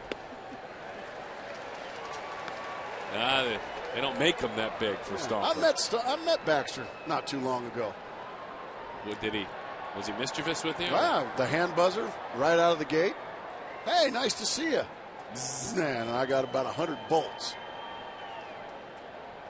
The 0-2 pitch from Davis. Curveball out front. Wow, that is 8 in a row set down by Double D. An 8-pitch inning as well.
AT&T, the nation's fastest 3G network. AT&T, your world delivered. And an eventful day, a memorable day, appropriately enough. I trust you have had a blessed day of remembrance on this Memorial Day, enjoying time with family and friends. Pitch is high to Chad Tracy as we start things here in the 6th. The Diamondbacks lead it 5-1. Chad has struck out, reached on a fielder's choice.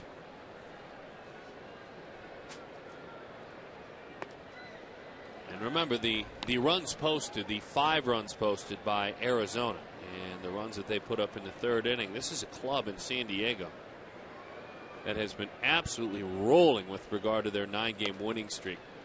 This pitching staff, 5 runs. Are you kidding me? Their ERA in their last 9 games, 1.6. It's easy to see why they're on fire.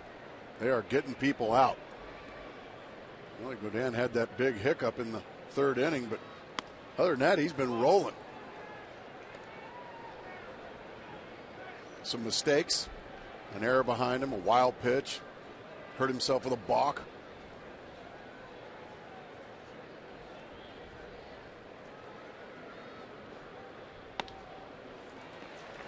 Tracy earns himself a spot on base. Taking a peek at our Firestone leaderboard. Different units of the Arizona National Guard in Iraq. Center fielder Chris Young. 163 as we thank all of them for all that they do today and every day. Now the Dodgers are really struggling without Manny Ramirez. It's another tough day for them. Well, they're getting beat again? No.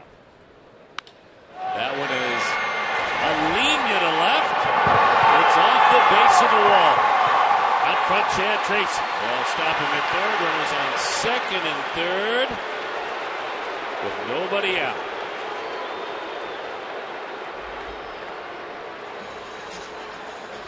First thought is great to see Chris Young hit a ball on a line like that.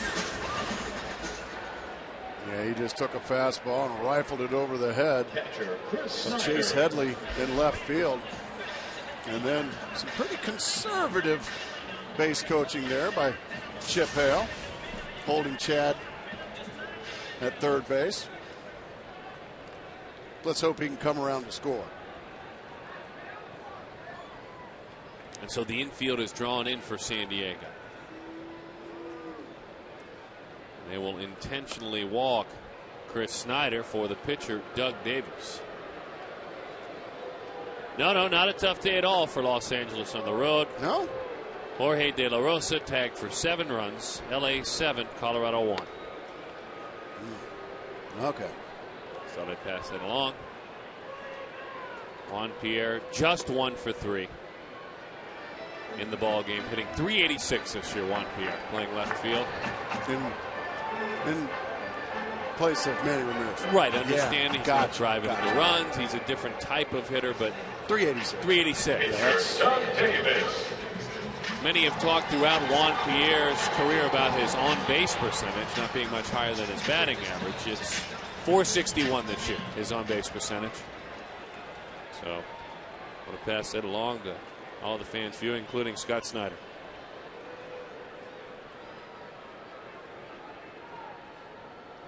Swinging right through it, who is, by the way, having a tough year. We noted that again when we got home. Here's the triple for Double D. He's no Juan Pierre, but he can run. What a great effort there by Hairston. A stand-up triple. So he's been good with the bat. He's been good with his left arm for certain. 0-2 the count. There's nothing good about that swing. Well, there'll be more chances.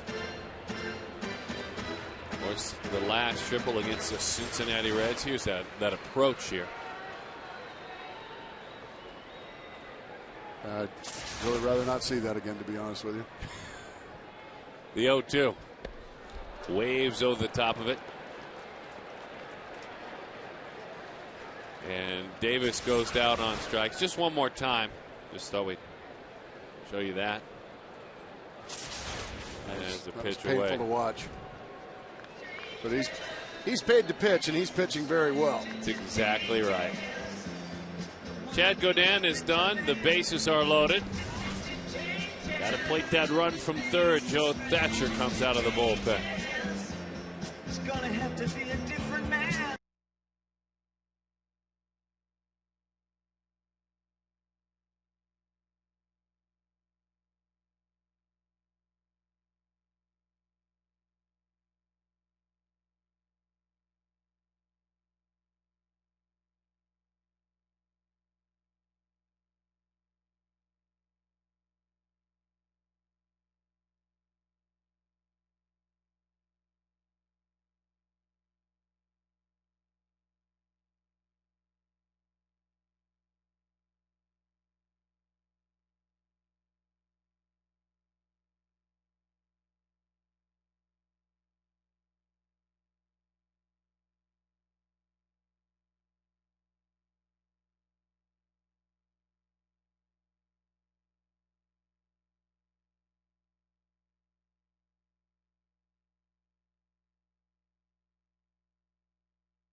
Our good friends with Sanderson Ford and Lincoln Mercury. Joe Thatcher goes to work out of the bullpen. A large ovation in this ballpark for Arizona Senator John McCain. Well, you talk about a war hero. Well, kind of a hero to the state for many years now. Yeah, there's no doubt about it. Sitting next to Ken Kendrick, his son Andy, just behind, wearing the green lid. A great gathering of folks today all over this ballpark. I love that sign. It's a great sign. How about that? Congratulations to you, ma'am. You must be honored every day. That is wonderful. Joe Thatcher, left-hander. Davis goes down on strike. So now Gerardo Parra. The base is loaded. Oh, it comes from down low, doesn't it? Yeah, he kind of steps towards the first base dugout, kind of crossfires a left-hander with a lot of cut fastballs. Can opener was invented 48 years after the invention of the can. That one is away. 1-1 the count. If you go back, this is what you're talking about. That's dropping and driving.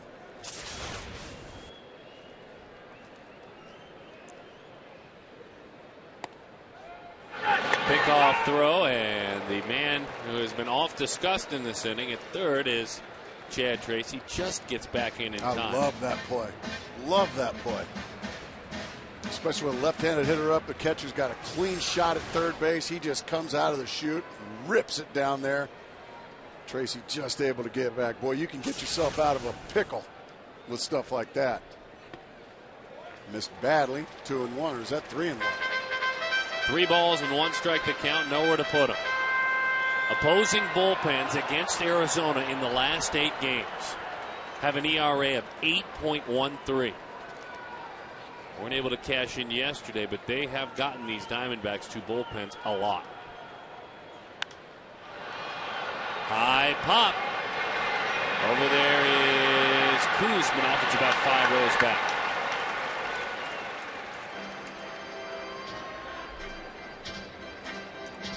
We really need to get this run in. Chad Tracy was held at third base with nobody out after the intentional walk. Doug Davis was a strikeout victim. Now it's up to Parra to do what he's been doing since he's been called up, and that is get a big hit with runners in scoring position. That one got him. He'll take it. There's a run. That run now does come around to score, and Bud Black wants to have a discussion with Eric Cooper, and the discussion is going to be, did he make any effort to get out of the way? Yeah, he kind of turned his elbow into it. I think it would have been ball 4 anyway, but you're not, by rule, you're not allowed to stick your arm in front of the ball. And I think he absolutely tried to get hit by that pitch. Oh, yeah. I think Bud Black has got a good argument. That's illegal by the rule book, Darren. You have to make an effort to get out of the way. You don't have. You're not supposed to make an effort to try to get hit by the ball. I mean, I think it would have been ball 4 anyway. Well, that's part of the discussion. I don't know if that matters. Right.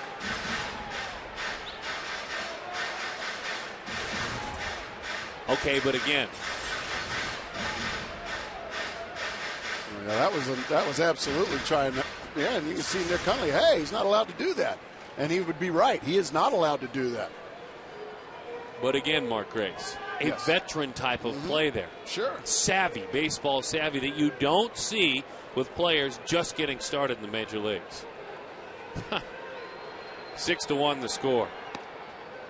That one is in. He finds a way every time, doesn't he? 1-0 the count. And by the way, with the 6 runs, don't forget free taco. Yes! Oh, baby. Tomorrow, right? Between 4 and 6, buy yourself a large drink. You get 3 free tacos, I should say, between 4 and 6.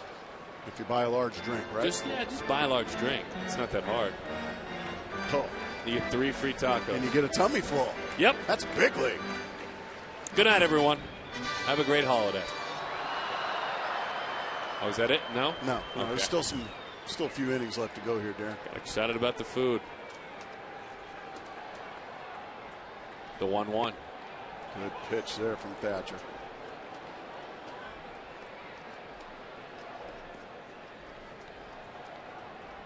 Walked, hit by a pitch.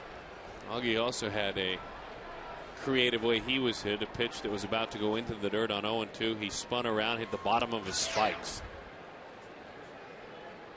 Bouncing ball to the right side. Gonzalez comes home with it back to first. What a play by the San Diego Padres, but the call is safe at the plate. Safe at the plate is the call. They were saying the catcher, Hundley, was off the bag. Or I should say home plate. He has been tossed. Hundley got run.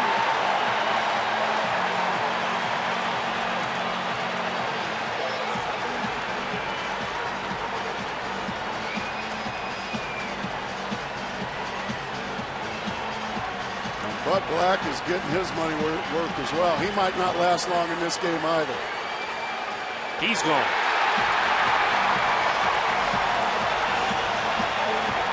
Good old brouhaha, Senator. Good old baseball brouhaha. I love that. I love that.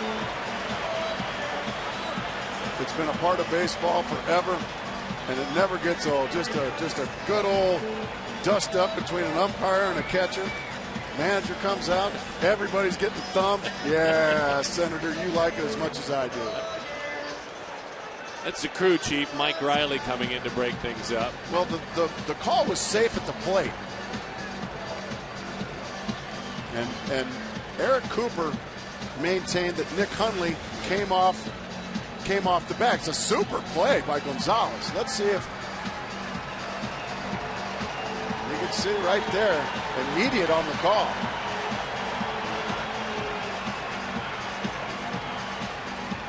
Wow. I'll agree to disagree with the call there. Right over.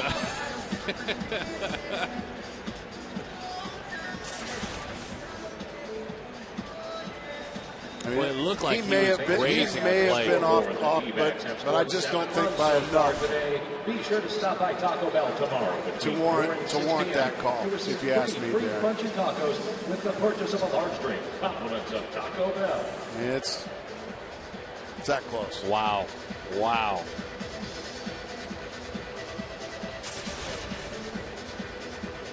David Eckstein in trying to calm things down as well. Well, we need a catcher. Yes, we do. Nick Hundley got run, and I think deservedly so. I like the fact that he was not accepting that call. Oh, I agree with you. Because in my opinion, that was a bit of a nitpicky call.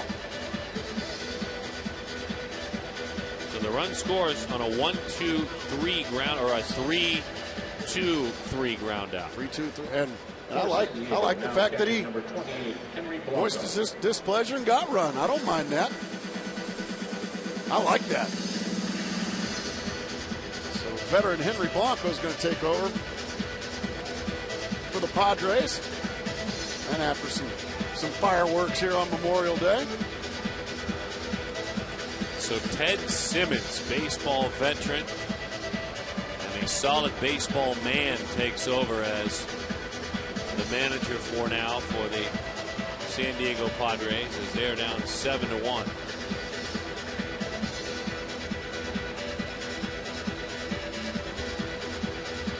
So Augie Ojeda, in a very unique manner, earns himself an RBI on a 3-2-3 ground out.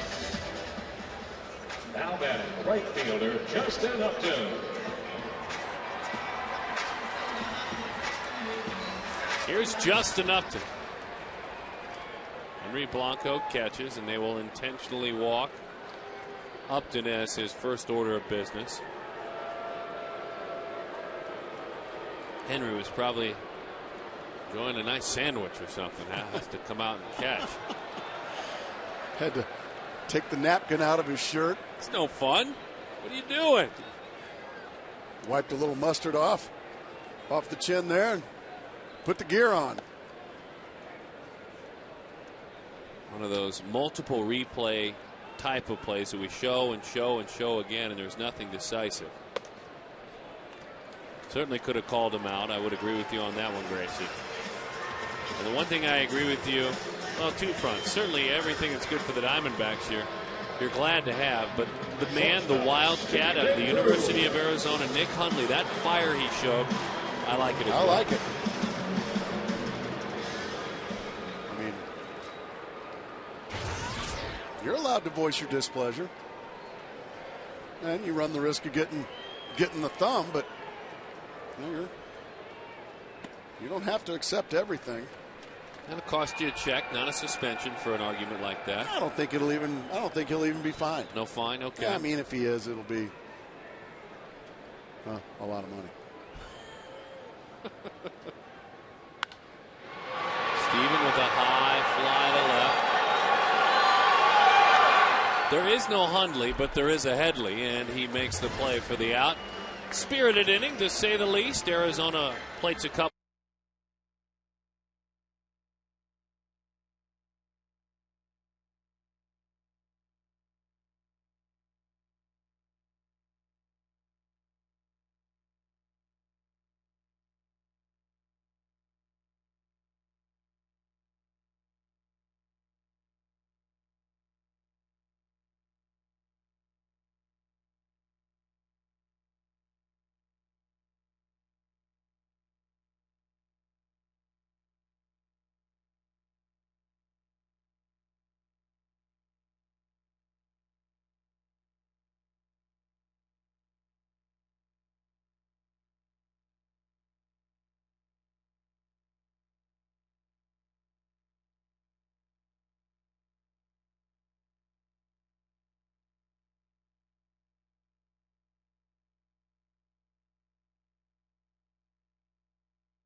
To your son about being the man in the house? Yes, about being the man of the house and helping take care of Mom and his younger brother, Culver. Yeah, and so Diego, did he give him Diego? Yes, he said, well, Dad, since I'm your little buddy and I can't go with you, you can take Diego and he can be your buddy and take my place while you're gone. So Diego is out in harm's way fighting battles along with your husband. Yep, he's helping Dad. Sending photos back wherever he is. Yep. I thought that was one of the coolest stories that was presented to me about this day. Jamie, I'm thanking you to your face and to your husband, to your son, and to Diego for letting us share that today. Thanks. Sure. Can I just say thanks to my uncle and my brother and my husband and my Uncle Chris and your friend here? Yeah, my Aunt Natalie. Her husband is my Uncle Chris, who is also EOD and gone to Afghanistan. And I guess my brother Nicholas, who's a PFC in Alaska, and he's Army. And our best friend that we named our 18-month-old after while he was deployed in Iraq, Brian Culver, too. And Diego. And Diego the elephant especially. He's made it a lot easier. Yes, he's helped a lot. I had a feeling. For both of us. Thanks, Jamie. Thank you. Good luck and Godspeed you all. Okay, thank you. Diego the elephant. In harm's way, guys. Yeah, that is a great and touching story. as a father, and for all parents out there, you can understand that. And I think what struck me most, besides the sheer gratefulness that you have, Gracie, when you listen to the sacrifice not only of those men and women, but their spouses, was when she said, yeah, we're getting excited. He'll be back home March 2010. Wow. It's a little different than a 10-day road trip, isn't it? You don't think those are special young ladies? Oh, my goodness. Yeah. Thanks for doing that, Todd. We probably shouldn't gripe too much about 10 days away on the road, should we? Nope. Putting it in that perspective. Drew Macias flies out to left field. And here is Chris Burke. Rounded out to second, fly to right field.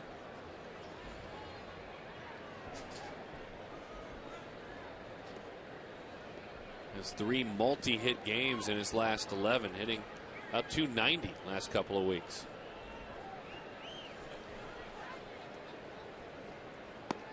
Right down the middle from Doug, who amongst our great stories today and amongst the offense and the rhubarbs with the ejection has settled in.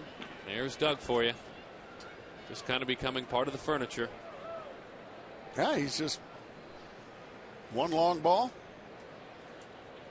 Really only 4 hits. He's been terrific. He's been great. His next pitch will be his 100th. Doug this year has gone 6 or more innings. Now in 7 of his 9 starts. And for the 5th time this year, he goes over the 100 pitch mark with that one. His high, 116 and a win over the Chicago Cubs on April 29th.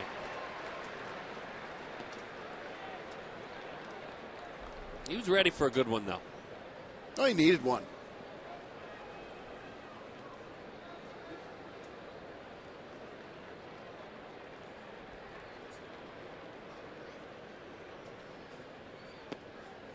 That's a changeup, and it misses low. 2-2 the count. Doug in April had an ERA of 2.91. In May, 5.66. When we say he was ready, that's why. But overall, as he works,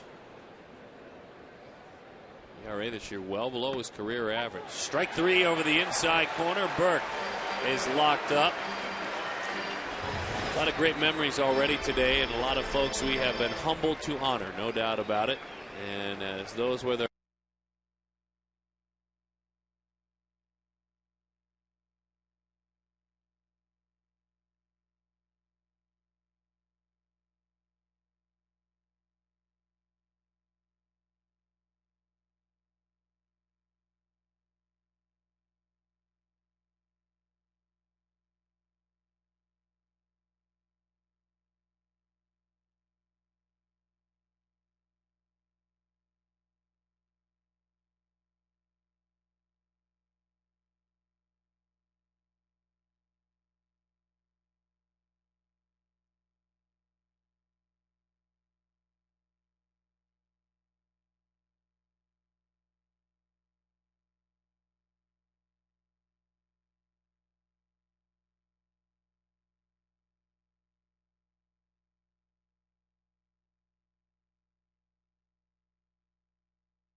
ready for Quest Diamondbacks Live. And Ken, you played in a lot of baseball games on Memorial Day. Your thoughts about what we've seen and heard today? Well, it's just a great time to reflect and give thanks to all those folks that have given their lives and just what they've done for us so we can have freedom here back in the States. It's a great time to reflect on that. And we've got more of those stories coming up on the post-game show. We'll also talk some baseball. A big 5-run inning for the D-backs, guys. We'll send it back to you. A very special day to be a part of here on Fox Sports Arizona.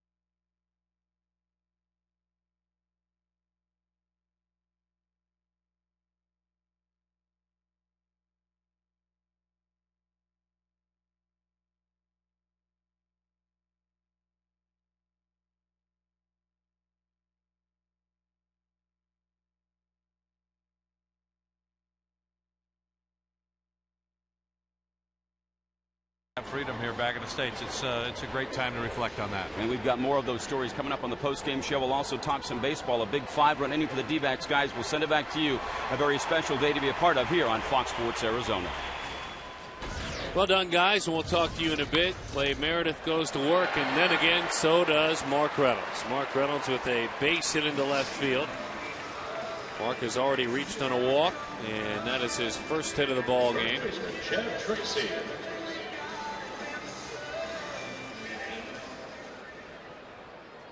Mark, his previous 12 games heading into the road trip, was on a run of 1 for 20. He had 11 hits, most of them for power on the trip, and he has been on a nice roll ever since. Mark Grace, good to see this club come back home and play the way that they were playing on the road, because they have not played good baseball here at home a majority of the season. No, there's still plenty of baseball left, but something that really comes to mind, Darren, I don't know about you, but after the long trip, bounce right back with a day game, a 12:40, an early day game. I know this. I was not fresh as a daisy this morning coming here, so I know these guys have got to be starting to get tired. Line right at Adrian Gonzalez. That's a double play.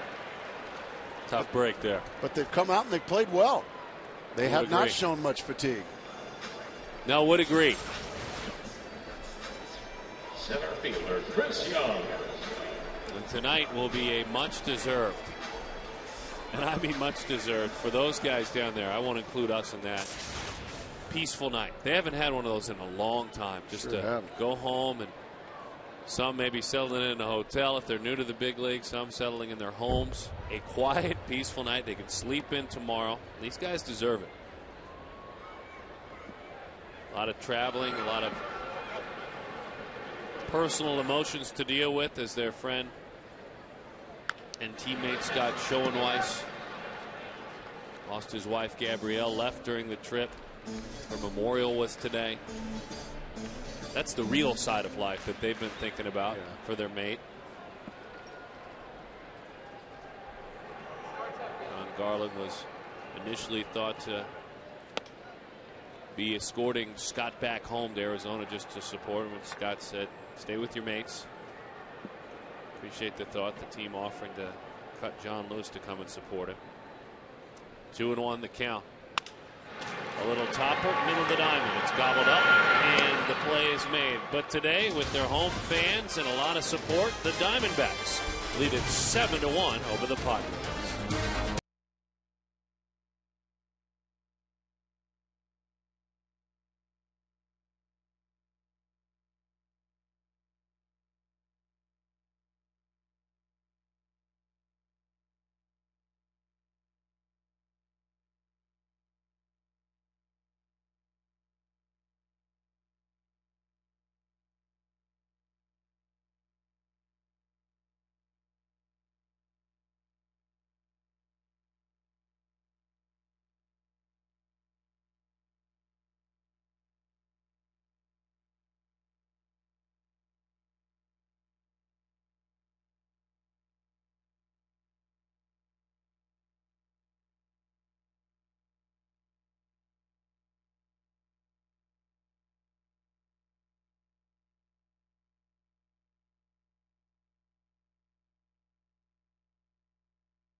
celebration, one moment.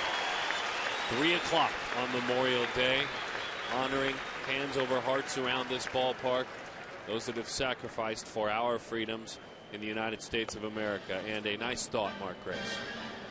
A very appropriate thought, to say the least. There's been some tough moments today. You're exactly right. You're exactly right.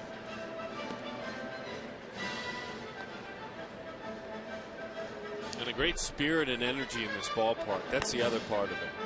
Well, you got that right. That's very well said, Darren. This has been a good, large, leading off for San Diego and pitching energy-filled crowd today. 18, Tony Gwynn.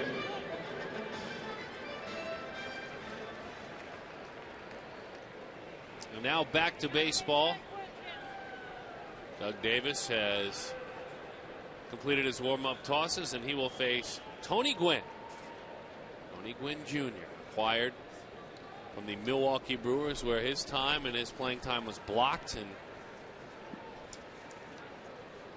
he gets ready to go. The one thing I will tell you, having covered him for a couple of years, is he can play some center field and he can fly. And you want to keep him off the base pads. Doug, an old teammate of his, knows that's the case. Got an old school ball player's look. Not as big as his dad, but in the face. Oh yeah, looks a lot like him. That's exactly right.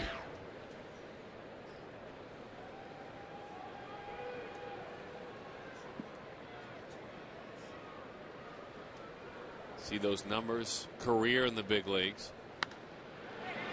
And you want to do just that. Keep him in the air with his speed, and the play is made. And Gwynn is retired. Going to be saying his name, though, in a Padres uniform. We'll see more of him. Taking a look up high at our APS rooftop solar cam and reminding all of you at home, if you're able to install solar panels on top of your home, take advantage of the great sunshine here in the state of Arizona.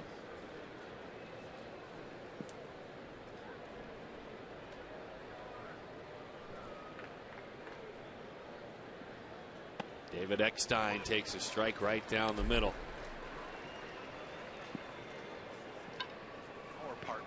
There's Ralphie. Hi, Ralphie. He just installed solar panels on top of his house. Did he? Yes, he did. Way to go, Ralphie. He'll reap the benefits. The Diamondbacks won't reap the benefits of that play. That's just a good old-fashioned right through the wickets. It happens to the best of them. This is just a ground ball. I got it. I got it. Whoa! That's a bad feeling. So you're saying it as if maybe you've been there before? Oh, I've been there before. Laugh it off, Steven. You're okay, pal. Now Colorado's making a little bit of noise at home. It's now a 7-4 Dodgers lead.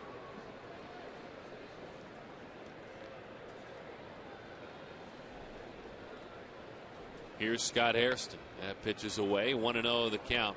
San Diego, in winning 9 consecutive ball games, pulled themselves to 500, and certainly a milestone for that club with their struggles. Went from 13-22 to 22 up and 22 down. Fly ball left field. Parra racing back, looking up. Can't get there with a lead. And so now in the 7-1 ball game, Davis at 108 pitches. Runners are on second and third with 1 out. And that man stepping into the box, Adrian Gonzalez. For Scott Harrison, just having a terrific season with the bat. Just missed a home run there.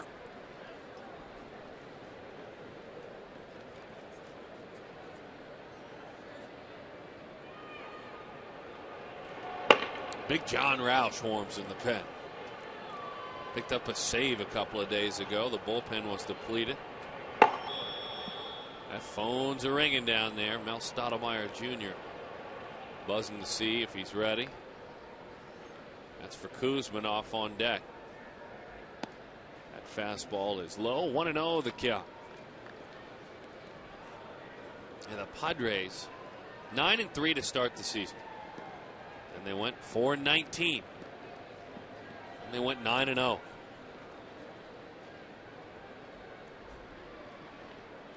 Steal a phrase from Mark Grace. What's that? That's enough for Bud Black to have his ulcers have babies. You like that, do you? I do like that. Or, if you've been tossed out in your Bud Black, the bench coach, Ted Simmons, who is the acting manager.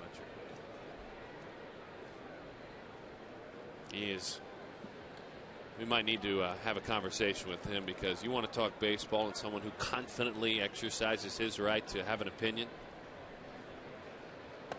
Yep, we're going to talk to Ted Simmons tomorrow. I think that's a good idea. I mean, don't you? Remember some of the things he had to say last year? I'm all in. He is such a smart baseball man. So tune in tomorrow. Ted Simmons. You're going to hear from him. Pre-game show and the post-game show. Yep. I like it. All right. Booth producer. That pitch is high. It's ball 4. Let's see if that's it. Don't forget tomorrow a redhead section as well. Out there in right field.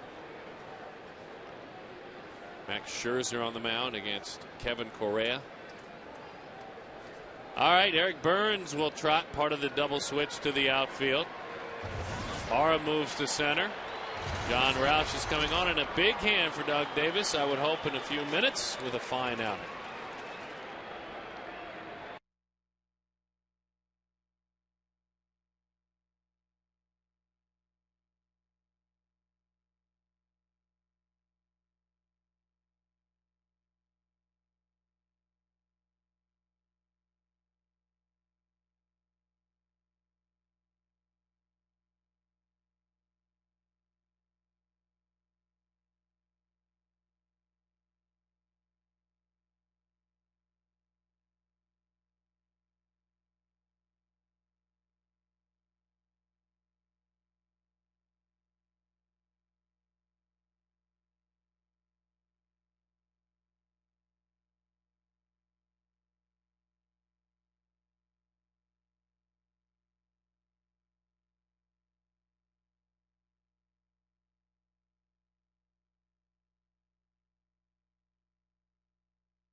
Outing, a 7-1 lead as he heads off the diamond.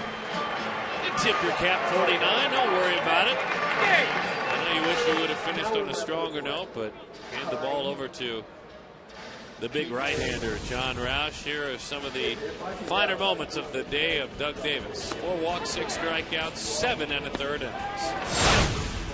And don't forget about this, Mark Grace. Yeah, he was right in the middle of a 5-run third inning. Right now, to this point, Memorial Day has belonged to one Doug Davis.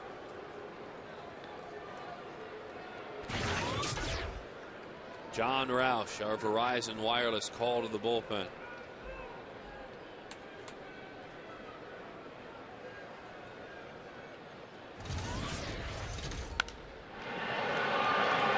Sent the fastball right up on him at 92 miles an hour.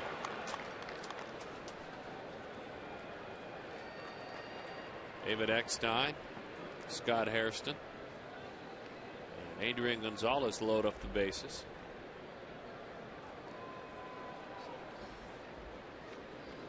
Roush, a fly ball pitcher, as Eric Burns is in left field. Burns batting 9th now, the pitcher spot 7th. That pitch is low. That'll get you a ground ball down there. 1-1 the count.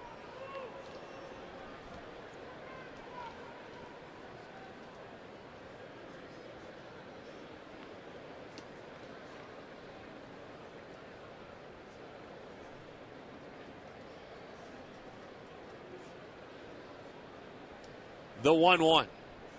Breaking ball misses away. 2-1 the count from John Roush. John on the road trip. Worked in 4 ball games, 4 2/3 innings. Gave up 2 runs, both of them on homers, to Dan Ugla, so a 3.86 ERA. Saved a couple of ball games, though, on the trip as well. Line drive, charging his Parra. He'll play it on a hop. And another run comes around, so 7-2 the score. Here come these Padres, all after an error. Doug Davis was cruising right along. Ball got through the legs of Stephen Drew, and that's opened up well, right now, a very big window of opportunity for these Padres to get right back in this thing. Fastball down the middle, and Kuzminov just nails it right into center field.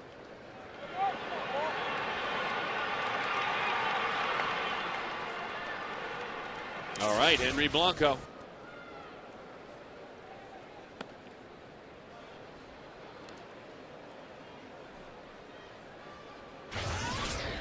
Clay Zavada warming in the pen and getting ready quickly. 1 out, 1-0 the count on Henry.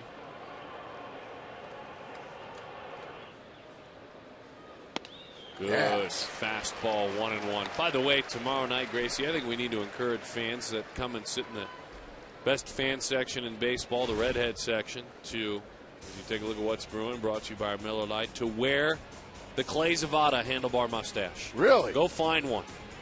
Grow one if you have one. That's where you're going to go, huh? The 1-1. Pretty Just good pitch. low, 2-1 the count. No, I'm not going there, but I think fans should. What about Chewbacca? Well, we saw a Chewbacca character on the road in South Florida. We have encouraged those who have Star Wars costumes to wear them to the Redheads section, as that one is low. 3-1 the count. Well, Big John Roush now in danger of bringing the tying run to the plate. Going to have to throw a strike here and hope that Henry Blanco decides to hit it to somebody.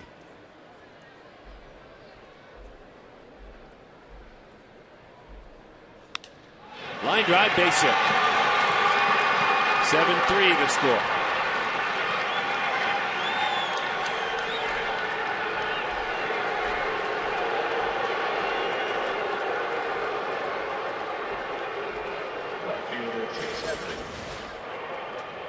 Well, when you fall behind 3-1, you have to throw a strike. You got to throw it down the middle. He did. Blanco ripped it into left field. That's going to be it for John Roush. So here we go, Darren Sutton.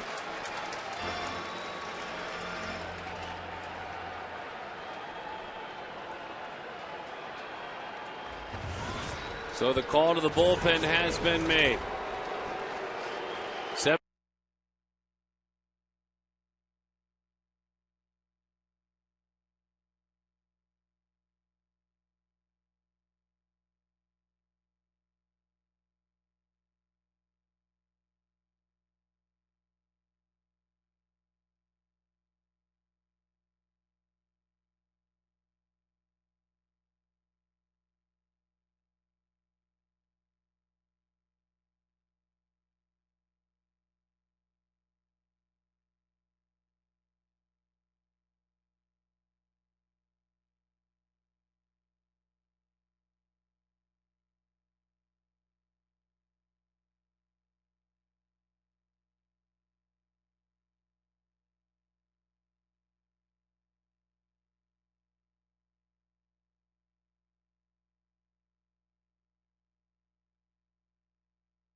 To the troops, presented by Sanderson Ford Lincoln Mercury. What you drive drives America. Sanderson Ford Lincoln Mercury is closed today in observance of Memorial Day, and brought to you by Southwest Airlines.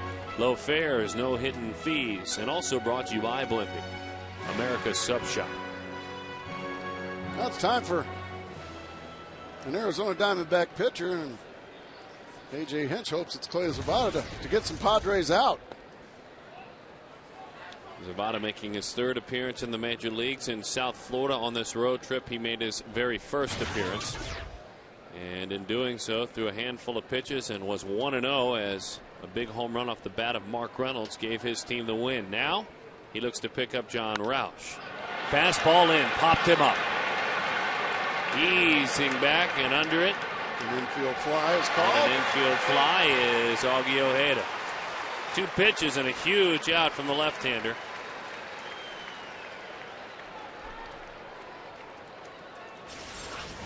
Just goes down the middle with a fastball. And straight up it goes. Doug Davis pleased with that. One more big one to go from Clay Zavada. Yeah, they're starting to get behind this young man. What's not to get behind as he fires a pitch. Boy, good pitch. A little bit high to Drew Macias. 1-0 the count. SIU Edwardsville in southern Illinois. Streator, Illinois is where he is from. What a pitch there, right on the button, outside corner. After being picked by the Diamondbacks in the 30th round in 2006. Left the game for the entire 07 season to tend to his family's farm after his father passed away. 1-2 the count. Beautifully done again from Zavada. Now the fans starting to get behind this young left-hander. His debut in the state of Arizona. Thought about it, and it misses away. Now they watched him from afar as he looks to pick up his teammate who is watching him more closely. Right away, the humility, the love of the game, and the improbability is something that you have to embrace. The 2-2. Fly ball into right center field. Toward the gap it goes. Long run for Parra. Can't get there. Has a tough time picking it up. 1, 2, and 3 runs will score for the San Diego Padres. And it is a 7-6 ball game.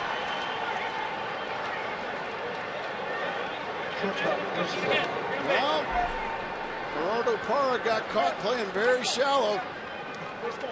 That ball had a lot of hang time, and he really didn't hit it all that far, but he hit it in the right spot.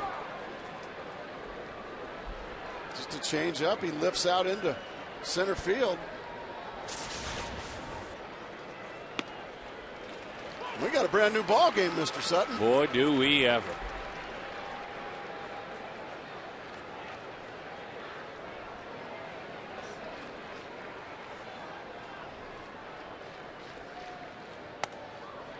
Just missed on the inside, and the count is 1-1.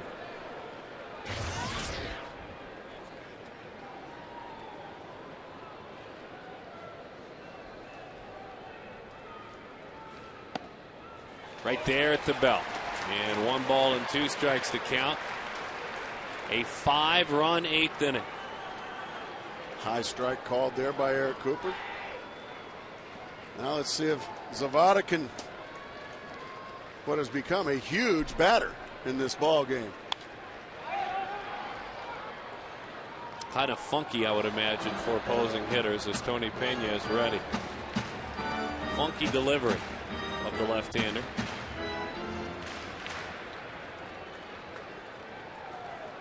He'll be 25 on June the 28th.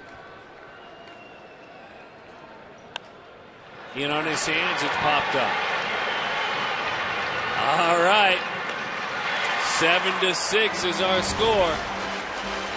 Very interesting now. Don't go anywhere.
get out of the inning. Well, understand this, long before he came to work, there was an error in that inning.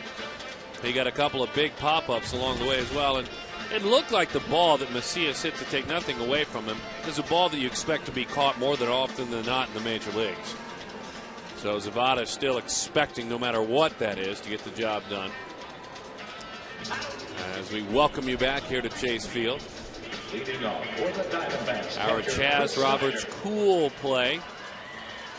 We hope you're having a cool day in the third inning. While Todd was sharing time with a widow who lost her husband, serving our country some energy that really came through out that booth when Snyder hit the home run. A cool play, to say the least. All right, Mark Grace. Officially time to go to work. Get a few more runs. It is Darren Sutton. I don't know. Something just went haywire there in the eighth inning. A big error from Stephen Drew, and that just opened up a big old gap in this lead. The floodgates were open, and here came the Pods. This is Greg Burke. Burke fires away with that pitch. 1-1 the count to Chris Snyder, or Snide Piece as the governor likes to call it. It's one of the better nicknames. Well, it is. You can see the work that Burke has done. Goodness gracious. It's been pretty good, good, my friend. Right over the outside part of the plate. 26 years young, down in AAA, was locking up ball games, had 7 saves, a 2.25 ERA. Opponents hit just 148 against him this year, down in AAA.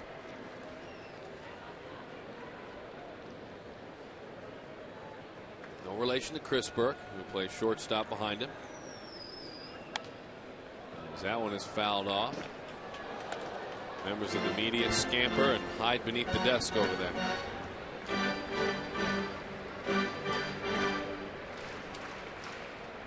Wow. Just a terrible effort on really all their parts. Unbelievable.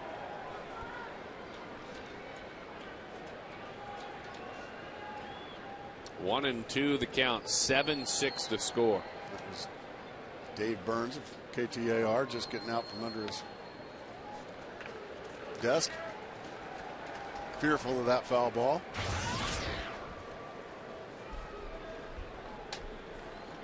There he is. There's Burnsy. Terrible effort. So he's saying it wasn't me, it was them. It wasn't me, it was them. That's very good. Over the outside. Or he was saying the next pitch is going to be outside over the corner, one or the other. Both are right, actually. Fielder Eric Burns. Our Nova Home Loans in-game box score. On this Memorial Day, here's Eric Burns.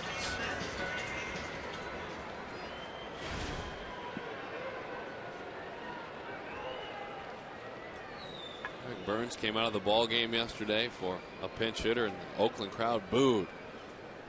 That's our fan favorite. We miss Burnsy. Don't take him out of the game, AJ. You're terrible. Boo. They still love Burnsy up in Oakland. Goodness.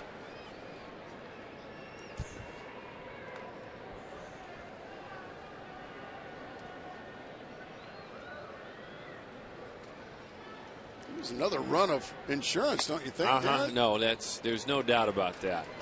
Just 5-run, 8th inning by these white hot San Diego Padres. 9 in a row coming into this one. Right back in this thing. Trying to steal one. Good pitch there on the outside corner from Burke. This guy's got some late movement on his fastball. He looks like he's got pinpoint command to that outside corner. Of course, Todd down signing autographs. It's gotten interesting, by the way, up in Denver, where it's 7-6. The Dodgers lead the Rockies. It was 7-1. Here it was 7-1 as Burns is erased. Hey, don't forget, by the way, be sure to add your bobblehead collection, the Stephen Drew bobblehead this weekend. Of course, the Stephen Drew collectible bobblehead will be given out to the first 25,000 fans to the game this Saturday. Now, come early. Game time is 1:10. 1:10. 602-514-8400 or visit dbacks.com.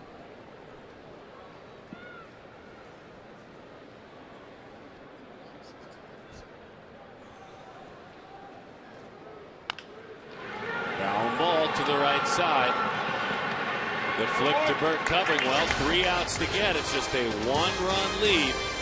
Dead Balls is up for it.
For Arizona as they played at 5, and then it looked to be very comfortable. It was 7-1 after this. Safe call at the plate, but Black didn't like it. He was gone. But in the 8th inning, it officially became a ball game. This ball hung up for a long time, but it landed. 3 Padres came around in a big inning on the flip side. The score is 7-6. Our call to the bullpen brought to you by our good friends with Verizon Wireless. Time to clock in Chad Qualls. Saved 3 of 3 on the recent road trip. Brian Giles leads it off. First pitch fouled off from Qualls. 9 wins in a row for the San Diego Padres.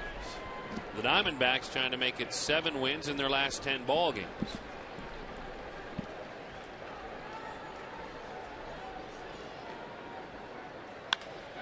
Line drive into left center field. That one will roll, and then will roll all the way to the wall. Giles races on around, takes a look at it, and has to stop at second with a leadoff double.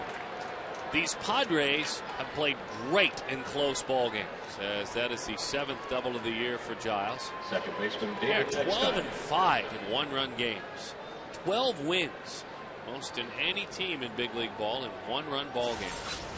It's a good way to get it started here. Well, they're well on their way to tying this ball game up. A fastball up and out over, and Brian Giles just clobbers it into left center field for a leadoff double. There's a meeting on the mound amongst the troops out there. Everybody going to the mound now. The entire infield, minus Chris Snyder. And I would imagine they're trying to go over their bunt defense. David Eckstein, one of the best bunters and best handlers of the bat in all of baseball.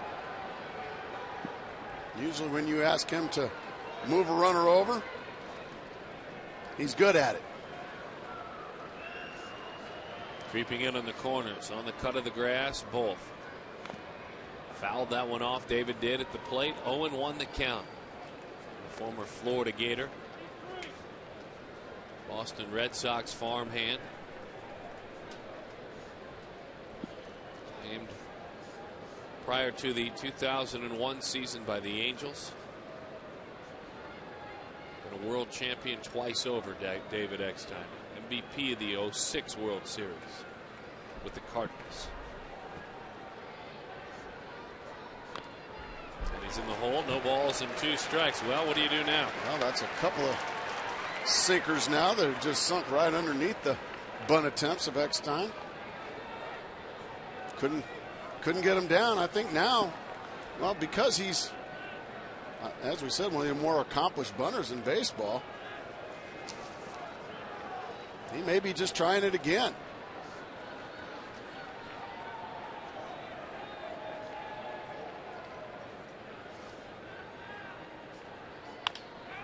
What a job. Unbelievable. On 0-2. Look at that. That's interesting choice of pitches there, too. Just a fastball away, something he can just poke over to the right side. And he does get the job done. Fielder Scott Hairston. You just see it's a fastball up and out over. That's just a pitch that David Eckstein can do just that, just what he's trying to do on 0-2. So a great job by Eckstein. Now he's set up the red hot Scott Hairston. David unable to get the bunt down, but then move the runner over. Hit in the chest trying to bunt a couple of days ago by Carlos Zambrano. Good slider there. Hairston looking for the fastball. Got the string pulled on him.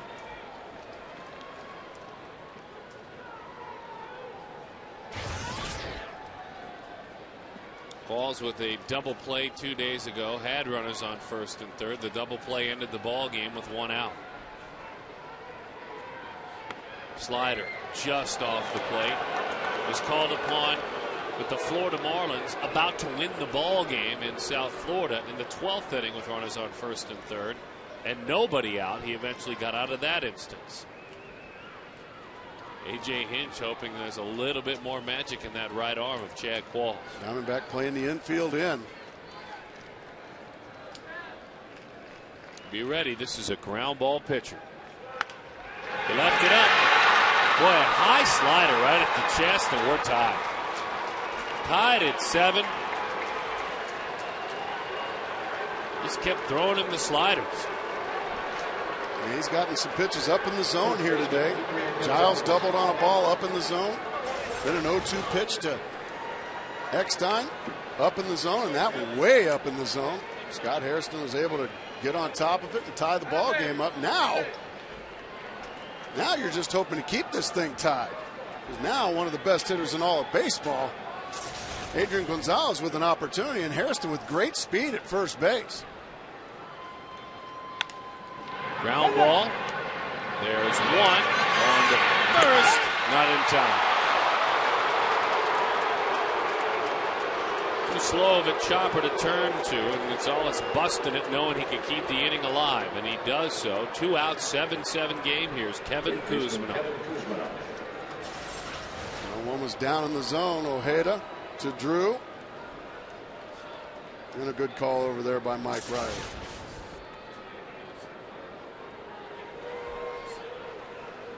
Much less speed on now with Adrian Gonzalez, but Kevin Kuzminoff, strong young man, he can hurt you. Good slider there from Qualls. It was a slider that hurt him against Scott Hairston, one that stayed up in the zone after throwing 2 in a row prior to that. He has another righty he's facing. Does he stay with that slider?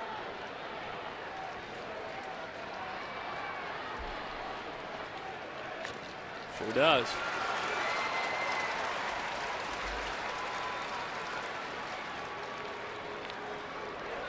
Miguel Montero comes sprinting in.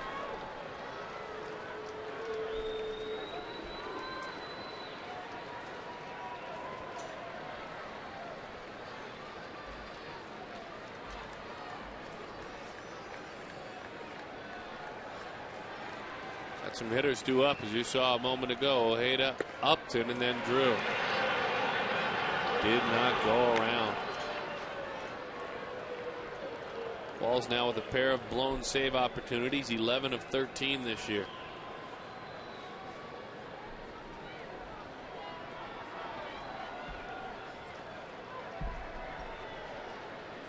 life of a relief pitcher.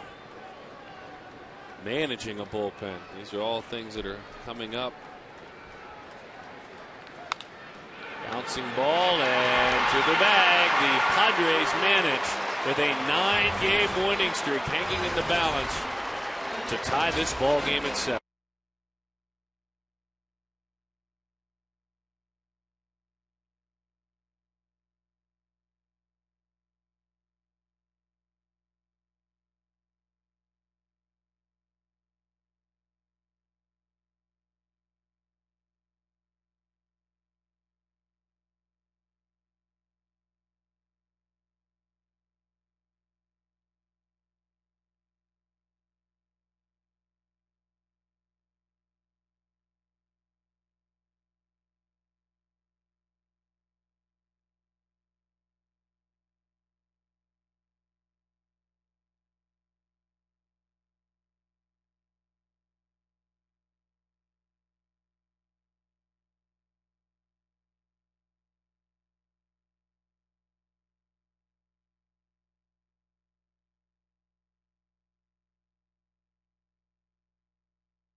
Swing roller to the right side after the inability to get down a bunt, and then more timely hitting the follow after the infield is drawn in. All part of doing little things. When you're a club that's not top to bottom stuck full of talent, that's how you have a 9-game winning streak.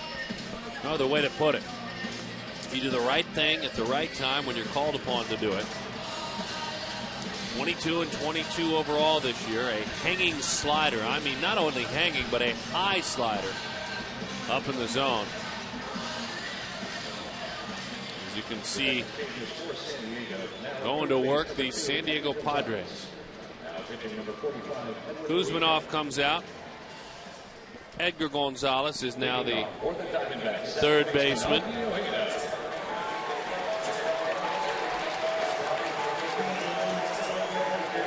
And a man who has been really dealing of late. Our call to the bullpen, Edward Mujica. He has been on a roll in the month of May like you can't believe. 11 innings pitched, no runs allowed. And there is strike one from the fireballing right-hander. In the 11 innings this month, 1 walk, 12 strikeouts. After having a really tough April. What a pitch. That one just buckled. Augie Ojeda. This is a changeup that just starts up and in and comes right back to the inside corner. Sweet pitch.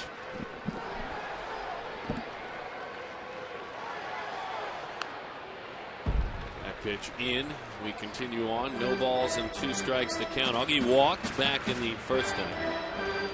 Hit by a pitch in the third inning. Grounded out in the 6th inning on what could have, maybe should have been a double play.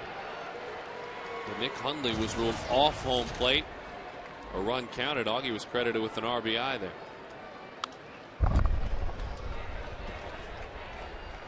What changes speeds, changes sight lines. He is in, he is out with movement. You can see why he's been on a roll.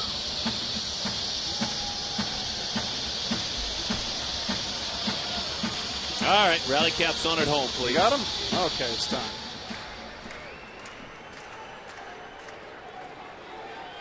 Time to put him on. Put him on, folks. There you go. Never will be easy with Augie.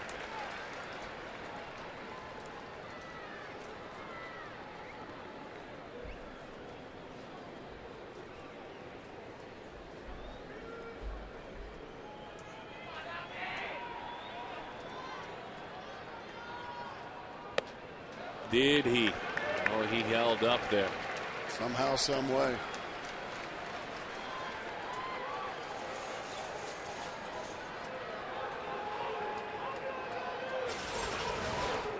Here's another look. Yeah, he held that up.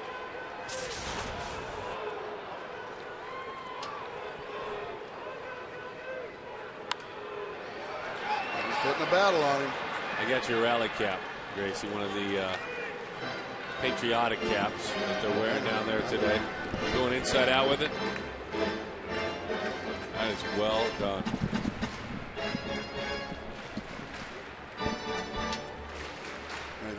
I think it looks good. He took this hat and turned it inside out to get some runs. You can pick these hats up, by the way. They're big league. 2-2 the count. Down on strikes he goes. Tweaked it a little bit more. Maybe turn it upside down, backwards. Major League Baseball Properties will donate all proceeds it receives from the sale of these caps to welcome back veterans. Like that one. Like that good looking lid.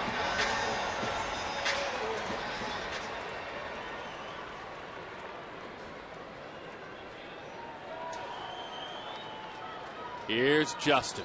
Can he send us home happy on this Memorial Day? You know he's got the ability. Does not go after that slider away. 1-0 the count.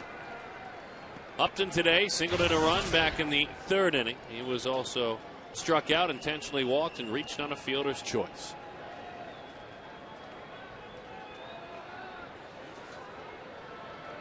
In that number 3 spot, hitting .371 since he has moved to that spot in the order. And the count is 2-0. Now these pitchers just know if they make a mistake to Justin Upton, not only does he have the ability to end the game, but he has the ability to break some windows out there. I would imagine he's not going to give in to him here either. No, he didn't. He went with the slider. Good pitch. What a great pitch, 2-0, when you have a hitter wound up, dialed up, ready to drive it.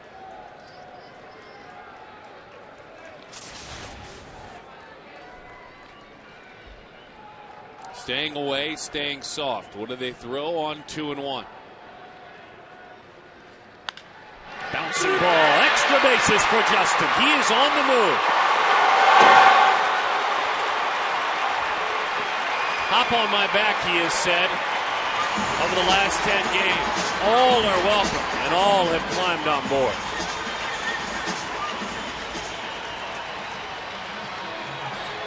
Well, he tried to sneak the fastball, Darren, after 3 sliders. Let's see the sliders. Miss. Miss. Good one. Now he's got to be looking for a slider, doesn't he? No, I'm ready for the fastball, and I yanked it right down the line. So a lot of speed on the base paths. Now it's decision time for the Padres. Do they intentionally walk Stephen Drew? And I think they're going to. He gets going. Watch him. Little stumble, starts taking out some grass. You know, when he's stumbling, he's faster than I ever was. They're going to walk Stephen Drew. I think this is, well, in most cases, this is the right move. Walk the lefty to get to the right hand of Mark Reynolds. But Mark Reynolds has been swinging the bat awfully well lately.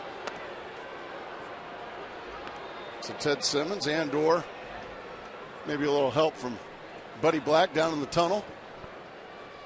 A runner in scoring position for Mark Reynolds.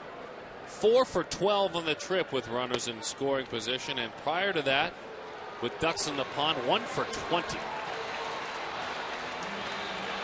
Look at that. Wrap it up. Oh, man. Oh, that's kind of timely, isn't it? You bet it is. We're all ready. I know you noted this on the road trip, Mark Grace. Late batting average for Mark Reynolds, 7th inning or later at .373. Outfield playing very shallow. Very shallow.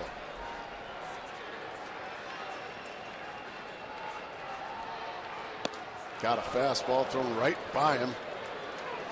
Don't need a home run here. You just need to put a quick swing on the ball, make good contact, and you'll be successful. And that outfield is in. They're thinking base hit past the infield. I got to have a shot at the plate. That opens up a lot of space over their heads for Mark. Rushes the fastball in there. 1-1 the count.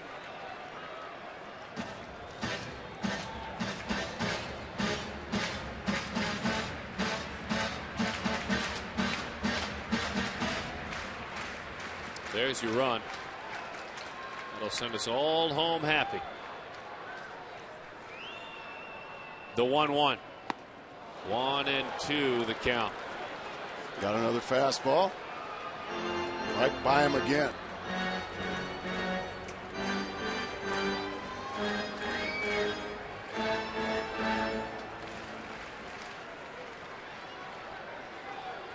See if we can poke one over the head of David Eckstein into right field.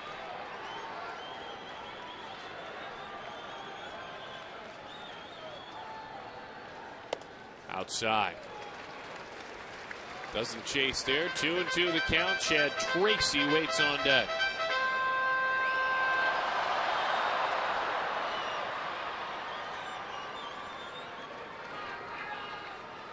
$30,546 on hand today, trying to send him home happy. There's a rally lid. Oh, what a pitch. What a pitch.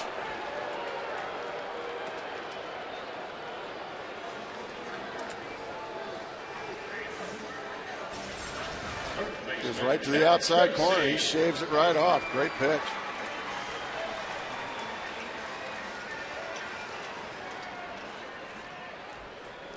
Now it'll be up to Chad Tracy to prove heroic. Struck out, reached on a fielder's choice, walked. He lined out a laser beam into third. To first base back in the seventh as that one is on the corner. Good change up there. And it was turned into a double play. Put a pass on the ball like he did back in the seventh, and we're all going home happy.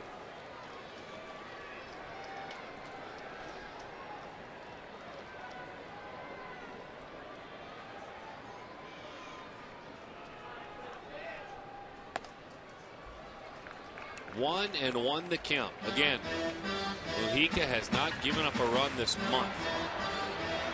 That gentleman did just a few moments ago.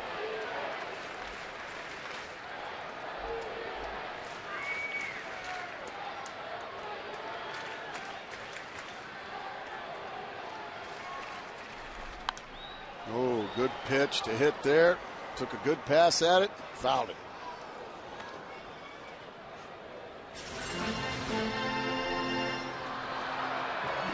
Right down Broadway, and Chad let him get away with it.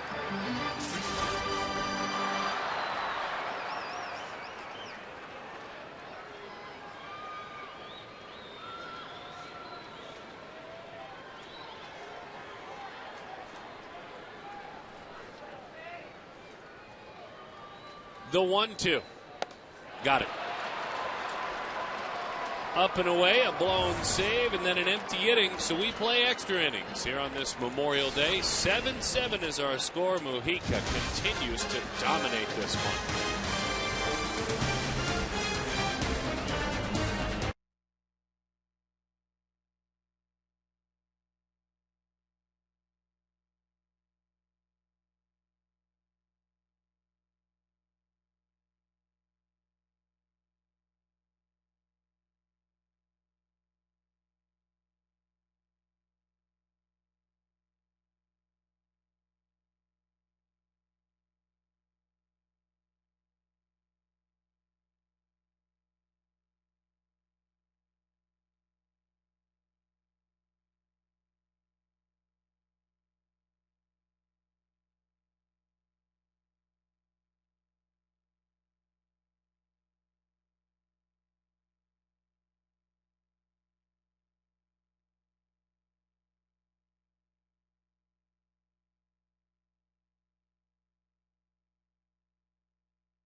in the 9th inning. Scrapping and scraping, not only against John Roush, but Clay Zavada as well. That one found an empty outfield, and then with the drawn in infield, a slider up in the chest, and a base hit. Leading off for San Diego catcher Henry Blanco. And so we move on to what they like to call free baseball. Free baseball. Yep. Here we go, D-Sut. Come on. I'm ready. Tony Pena goes to work. He faces Henry Blanco. First pitch fouled back to the screen. 0-1 the count. Well, Tony, obviously having a very memorable year, picked up a tough loss on this road trip in Atlanta. But overall, again, Tony doing yeoman's work, a 1.59 ERA on the road trip. With pitches like that, a slider that drops in there for the hard-throwing right-hander. Tony had a win and a loss. And in 5 2/3 innings, struck out 6.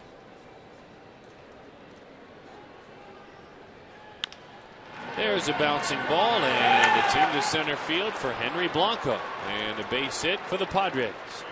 Well, Stephen Drew really had him played on the pull side. A guy like Tony Pena throwing. That was interesting. Left fielder Chase Headley. It's just a little ground ball to the shortstop, really. But through it goes. Here come these Pods again. You can see just how far Stephen Drew was playing to the pull side.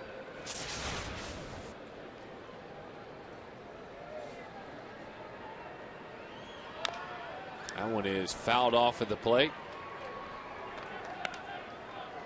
Now, I might have to take a look at the out-of-town scoreboard here in just a few moments. What's on going this on? Memorial Day. Oh, the New York Yankees won again. Beat the Rangers 11-1. They had 19 hits in the ball game in Texas. 11-1, the Yanks win it. The 0-1. That one dives low. Phil Hughes, 8 shutout innings.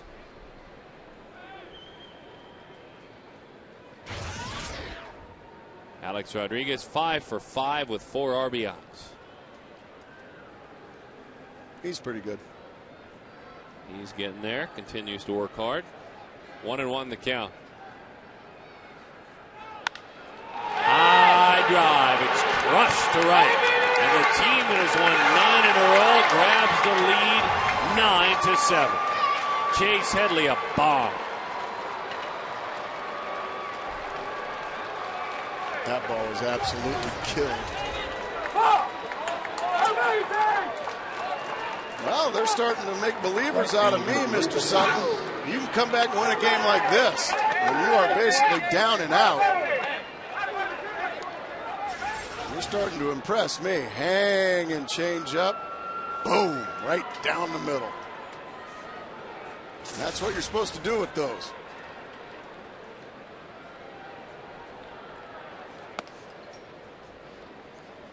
This year, left-handers. There's a long ways to the baseball here. Yeah. Yeah.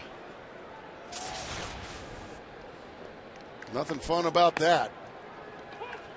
That, by the way, is the first home run allowed by Tony Pena this year. Left-handers were hitting just 189 against him with a slugging percentage of 243. That hadn't been the case throughout his career. He had found a way to really handcuff left-handers who could drive the ball and hit for a little bit of power. See, that home run there goes more alongside with the career numbers of Tony Pena that sees lefties hitting 282 and slugging 478. Bouncing ball, Tracy. 1 out in the inning as Macias, for Headley, his 4th home run of the year. He came in hitting 229. And RBIs number 16 and 17 for the left fielder, Chase Headley.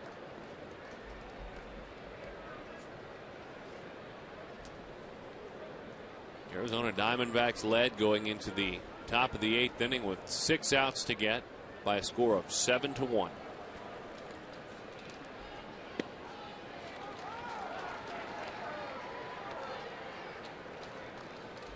Yeah, he's still fired up. I don't blame him, Chase Headley. A very unlikely come from behind. Diamondbacks still have a shot at it. That's strike 2. But it ain't going to be easy. Big fella's getting loose, isn't he? Big Heath Bell. He's kind of been allergic to runs this year.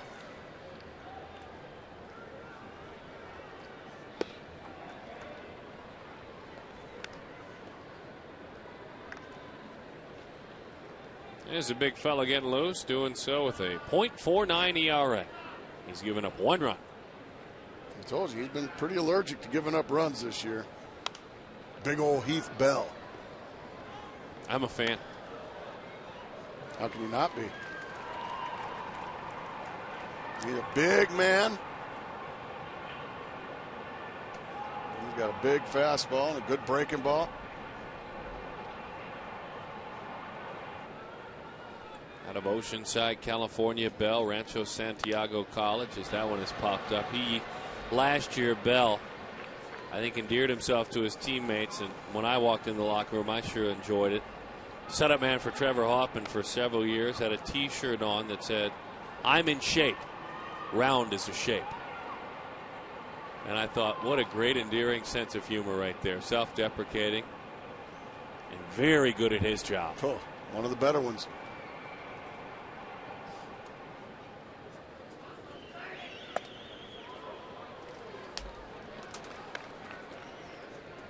Remember now, it was the Diamondbacks bullpen that did a fine job on this last road trip. I mean, a great job.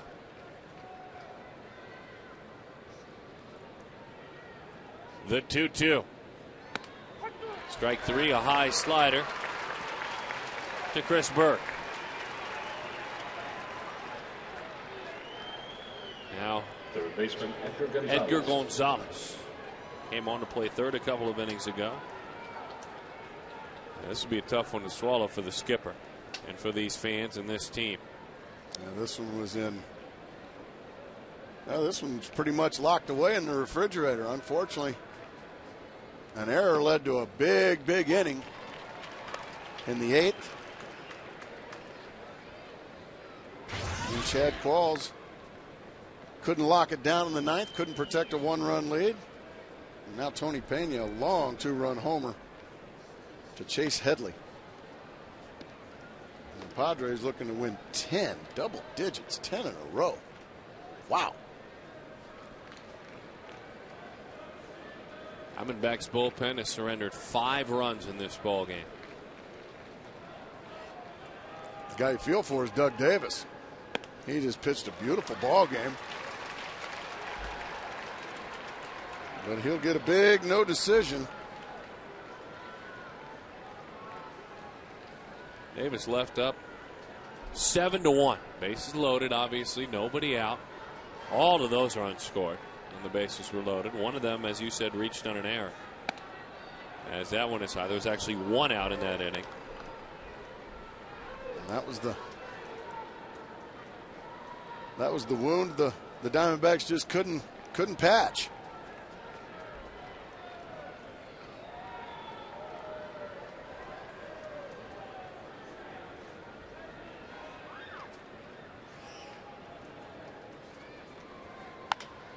And off the end of the bat, and the base hit for Gonzalez.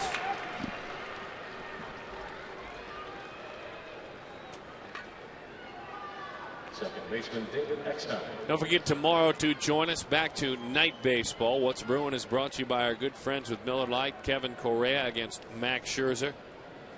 Baseball's best fan section will be open for business out in right field. The redhead section, 602-514-8400. Gracie and I will be out. The black t-shirt, discounted ticket price. Get that man a win at any price. Another win. Got one on the last road trip.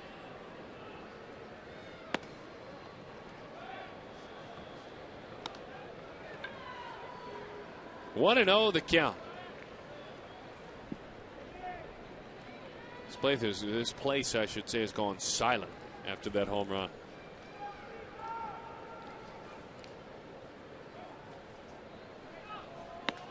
Runner on the move, throw down, got it.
So many texts coming into 74499. Thousands upon thousands coming in of mentions for those that are serving our country. A big, big blast. Thousands upon thousands of Padres fans cheering as it flew out of the ballpark back in San Diego. Heath Bell goes to work, as Gracie told you. Allergic to runs, which is evidenced by the fact he has allowed one of them this year. All of one. He's had himself a good career. He was an eighth-inning guy for years, setting up the great Trevor Hoffman. Hoffman's moved on to do good things in Milwaukee. And Heath Bell has come on to do even better things in San Diego.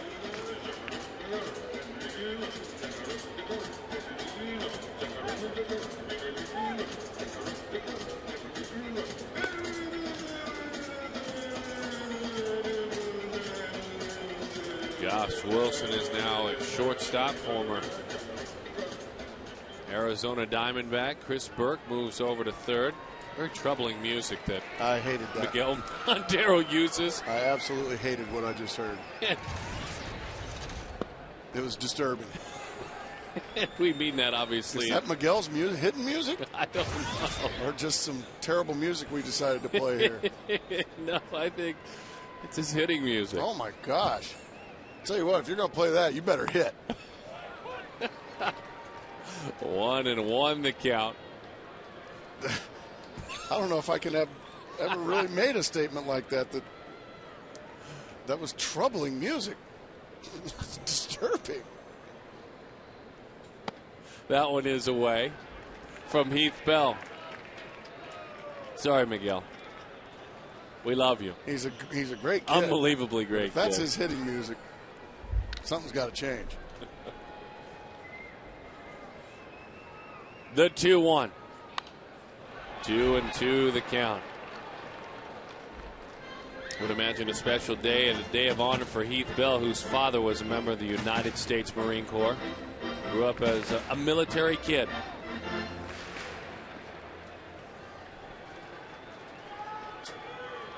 Went to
Chris Snyder may have injured himself on that swing.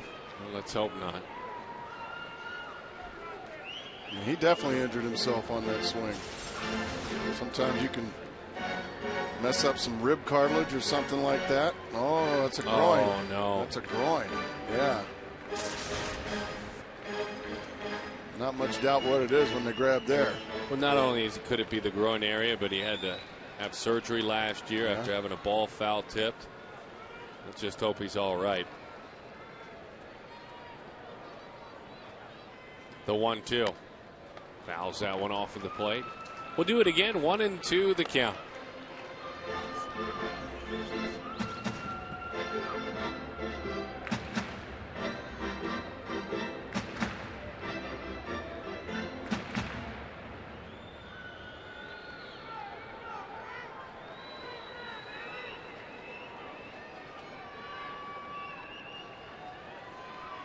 Trying to get some base runners on, get something started. High pop, that won't do it. Bell sees Henry Blanco head out, makes it easy for the second out. Well, they are one away from making it 10 consecutive wins, and this one, no doubt, one of the more improbable. They were trailing 7-1 on the road as they were about to bat the San Diego Padres. And they put their rally caps on in their own way. So now here's Eric Burns. Back in '99, the Padres won 14 consecutive games. '98, they won 11. '82, they won 11. And in '78, they won 10. This will match the streak put together in 1978. Bouncing ball, and what a play. A 7-1 lead blown by the Arizona Diamondbacks at home. A very, very disappointing ball game for Arizona. As San Diego, kudos to them. You got to tip your cap to the way they played. 10 wins in a row now. That's very impressive, and this will probably go down as, well, unfortunately, probably the worst loss of the season for the Arizona Diamondbacks. Just all kinds of momentum